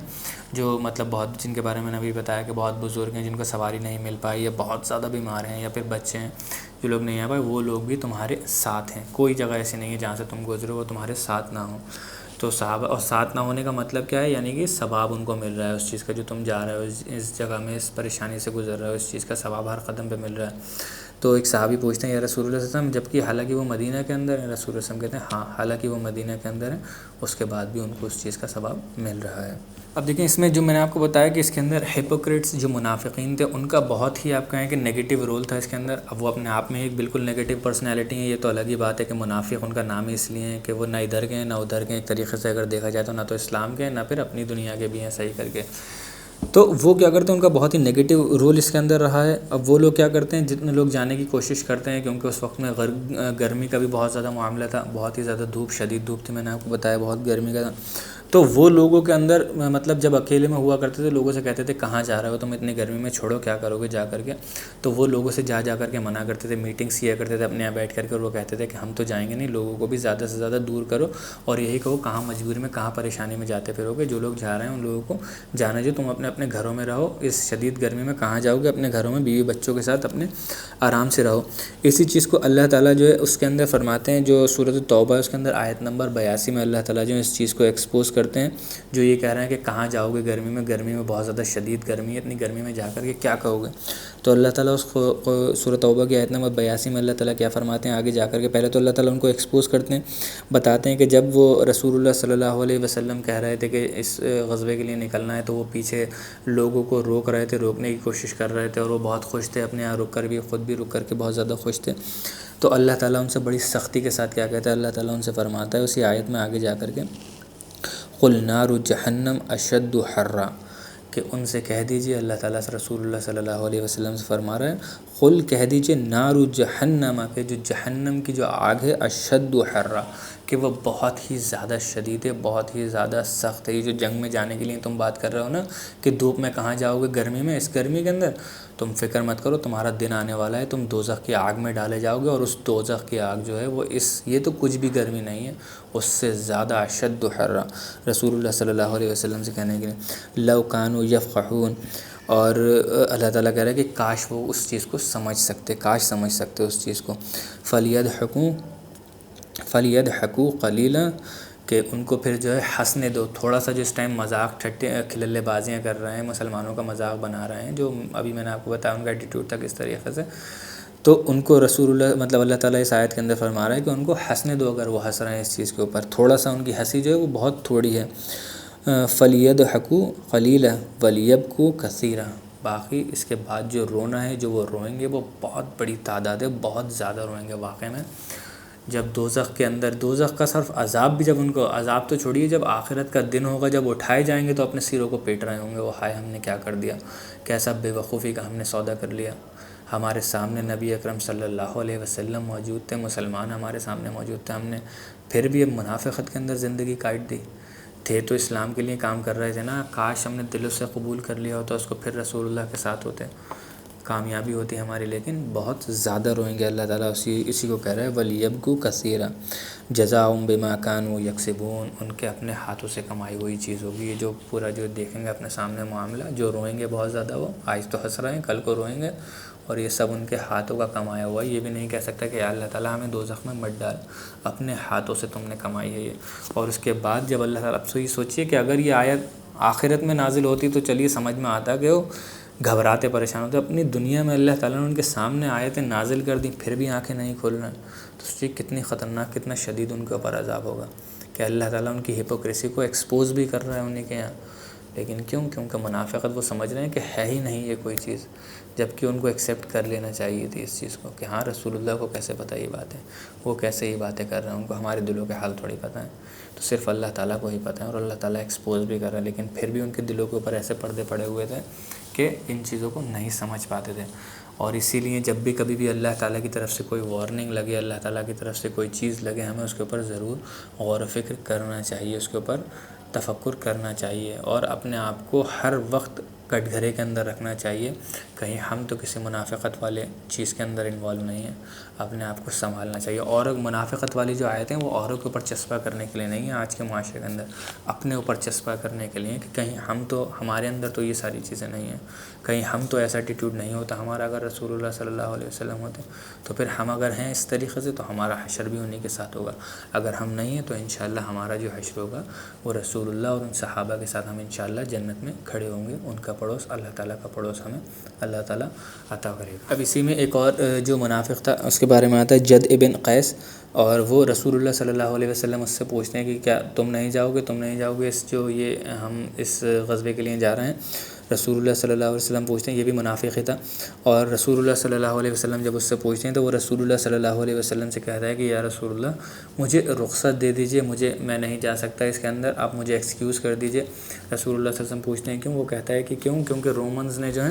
ایک آرمی تیار کر رکھی ہے، اور میں اگر وہاں جاؤں گا رومن سے لڑنے کے لیے تو وہاں پر ان کی جو عورتیں ہیں، نام لیتا ہے بنو الاسفر کی جو عورتیں، یہ مطلب رومنز کا یہ قبیلہ تھا، وہ کہتا ہے بنو الاسفر کی اگر عورتیں اگر میں وہاں جاؤں گا تو مجھے اپنی طرف رجھا لیں گی. مجھے اس فتنے کا ڈر ہے کہ کہیں میں ان کی طرف نہیں چلا جاؤں، ان کی طرف اٹریکٹ نہیں ہو جاؤں، اور میں جاؤں گا تو میں کوئی مدد تو آپ کی نہیں کرواؤں گا بلکہ میں فتنے میں مبتلا ہو جاؤں گا. تو آپ مجھے جانے سے رخصت دے دیجئے، میں نہیں جا سکتا، مجھے ایکسکیوز کر دیجئے. رسول اللہ صلی اللہ علیہ وسلم جانتے تھے منافق ہے، رسول اللہ صلی اللہ علیہ وسلم اس کو ایکسکیوز دے دیتے ہیں. اللہ تعالیٰ قرآن میں سورۃ التوبہ میں آیت نمبر 49 میں اس کو بھی پوائنٹ آؤٹ کرتا ہے. اللہ تعالیٰ آپ سوچیے کہ مطلب کیسے منافق تھے، کیسے ان کے اوپر نظروں کے اوپر پردے پڑے ہوئے تھے، کیسے ان کی عقلوں پر پتھر پڑ گئے تھے.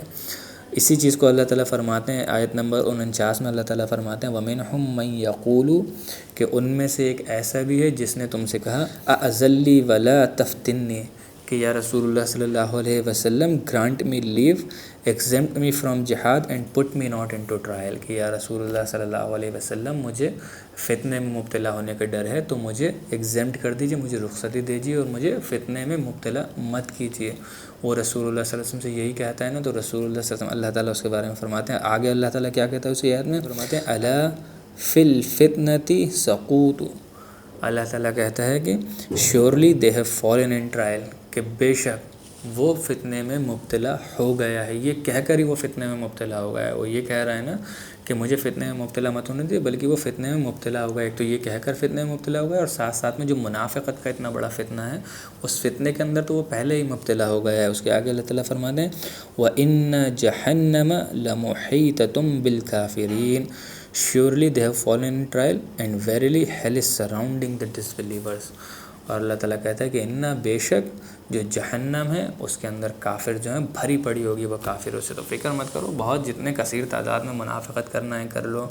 کافر بننا ہے بن جاؤ. ان ساری چیزوں کو ایک وقت آئے گا جب ساری چیزوں کا بارے میں اس جزا دی جائے گی، اس کے بارے میں جو انسان نے کمایا ہے اپنے ہاتھوں سے،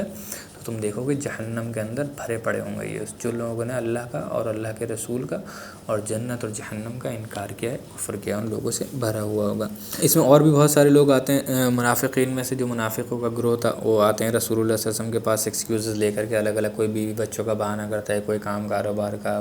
بیماری کا، الگ الگ بہانے کرتے ہیں. تو رسول اللہ صلی اللہ علیہ وسلم کیونکہ جانتے تھے منافقین کو، رسول اللہ صلی اللہ علیہ وسلم ان کو رخصت دیتے ہیں. حالانکہ اللہ تعالیٰ رسول اللہ صلی اللہ علیہ وسلم سے کہتا بھی ہے کہ آپ کو رخصت نہیں دینا چاہیے تھی، آپ جنگ پہ جانے کے لیے کہہ دیتے. جو جنگ پہ جاتا پھر خود ہی پتہ چل جاتا کہ جو لوگ رہ رہے ہیں وہ خود ہی منافقین میں سے ہیں، بلکہ جو مجبور والے تھے وہ الگ بات ہے. تو اللہ تعالیٰ قرآن میں آیت نمبر 43 میں، جو اسی میں سورۃ توبہ میں آیت نمبر 43 میں اللہ تعالیٰ یہ کہتا بھی ہے کہ آپ کو ان کو رخصت نہیں دینے چاہیے تھے، بلکہ آپ نے ان سے کہا ہوتا کہ تمہیں جانا ہے جہاد کے اندر. کہ پھر ایک وقت ایسا آتا کہ وہ جاتے ہی نہیں، اور پھر ان کا جو سچ تھا وہ کھل جاتا، ان کی جو نفاق تھا وہ کھل جاتا، انہیں کے اوپر خود کھل جاتا، عیاں ہو جاتا. خیر اس میں اور بھی بہت سارے الگ الگ منافقین کے بارے میں آتا ہے. عبداللہ بن ابی بن سلول، الجد بن قیس اور رفاع بن التعبود، اور ان لوگوں کے بارے میں آتا ہے. لگ بھگ جو سیرت کی کتابیں اگر آپ دیکھیں گے تو کافی جگہ پر مینشن ہوتا ہے کہ لگ بھگ 35 سے 40 منافقین تھے ایسے اس وقت میں مدینہ کے اندر موجود، جو رسول اللہ صلی اللہ علیہ وسلم کے دور میں موجود تھے. کافی سارے، زیادہ تر ہی لوگ آتے ہیں، زیادہ تر کے سبھی لوگ جو منافقین تھے وہ الگ الگ بہانہ لے کر کے آتے ہیں، اور وہ اس کے اندر شامل نہیں ہوتے ہیں، نہیں جاتے ہیں. رسول اللہ صلی اللہ علیہ وسلم جھوٹے بہانے کر کے، اور رسول اللہ صلی اللہ علیہ وسلم ان کو نہیں بھی جاتے ہیں اور ان کے ایکسکیوزز جو قبول کرتے ہیں. کچھ لوگ شروعات میں آتے ہیں رسول اللہ صلی اللہ علیہ وسلم کے پاس بہانے لے کر کے، اور کچھ لوگ بعد میں بہانے لے کر کے آتے ہیں جب رسول اللہ صلی اللہ علیہ وسلم ریٹرن جرنی پر واپس آتے ہیں. تو انشاءاللہ وہ بھی جو واقعہ ہوگا انشاءاللہ ہم آگے آنے والی کلاسز کے اندر ڈسکس کر لیں گے. اب اس کے اندر جو کہ جتنی بھی ساری چیزیں تھیں، اور اس چیز کو کلیئر ہے ہمارے لیے کہ جو مسلمان تھے وہ جانا چاہتے تھے اللہ تعالیٰ کی راہ میں جہاد کرنے کے لیے. ان کی پہلی پرائیورٹی ہی یہی تھی کہ جو ہائیسٹ آپ کہیں کہ اسلام کے اندر ثواب والی چیز ہے، جو ہائیسٹ آپ کہیں طبقہ مل سکتا ہے ایک شہید کا، جو ہائیسٹ ریوارڈ مل سکتا ہے ایک شہادت کا، اس میں جانا چاہتے تھے. اور جو میں نے آپ کو بتایا روایت، ان کے لیے کوئی میٹیریلسٹک گین ان کے لیے نہیں تھا، بلکہ وہ اس کے اندر جانا چاہتے تھے ثواب کے لیے اللہ تعالیٰ کے حکم کی وجہ سے. اور جو منافقین تھے وہ نہیں جانا چاہتے تھے، وہ اپنی جانوں کو بچانا چاہتے تھے، وہ سمجھتے تھے یہ بے وقوفی ہے، بنا وجہ اپنی جان کو ہلاکت میں ڈالنا. وہ رک گئے تھے وہ سارے جو تھے. تو یہ دو ایٹیٹیوڈس کے اندر بہت بڑا فرق تھا. اسی فرق کو اللہ تعالیٰ نے قرآن کی سورۃ توبہ کی آیت نمبر 44 اور 45 کے اندر اللہ تعالیٰ دکھاتا بھی ہے. اور اللہ تعالیٰ ان کے جو آپ کہیں کہ ایٹیٹیوڈ ہیں، جو ابھی بھی میں نے بتایا کہ ایک جہاد کے لیے جانا چاہتے تھے، کچھ لوگ جو منافق تھے وہ اپنے آپ کو بچانا چاہتے تھے. اس چیز کو بھی اللہ تعالیٰ نے ایکسپوز کر دیا ہے اس کے اندر. تو یہ سارے معاملات تھے جو آج کی کلاس میں ہم نے ڈسکس کرے. وہ سارے معاملات تھے کہ جنگ پہ جانے سے پہلے کے واقعات، اس کا نام کس لیے پڑا، کب ہوا، یہ کب پیش آیا، کتنے لوگ اس کے اندر تھے، اور یہ ساری چیزیں انشاءاللہ ہم نے اس کے اندر ڈسکس کر لیں.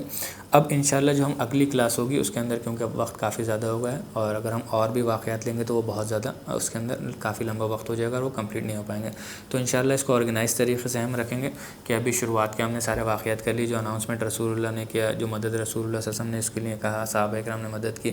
اب انشاءاللہ جو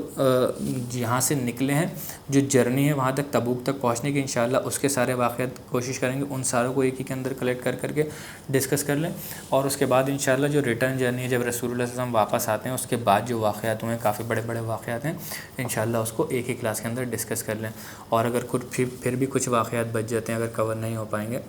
تو انشاءاللہ ان کو اس کے بعد آنے والی اگلی کلاسز کے اندر ڈسکس کر لیں گے ہم. اللہ تعالیٰ سے دعا ہے کہ اللہ تعالیٰ اس میں میں نے جو کچھ بھی آپ کو بیان کیا ہے، جو کچھ بھی آپ نے سنا، اس میں بحیثیت انسان اگر مجھ سے کوئی غلطی ہو گئی بتانے میں یا آپ کے کچھ سننے میں،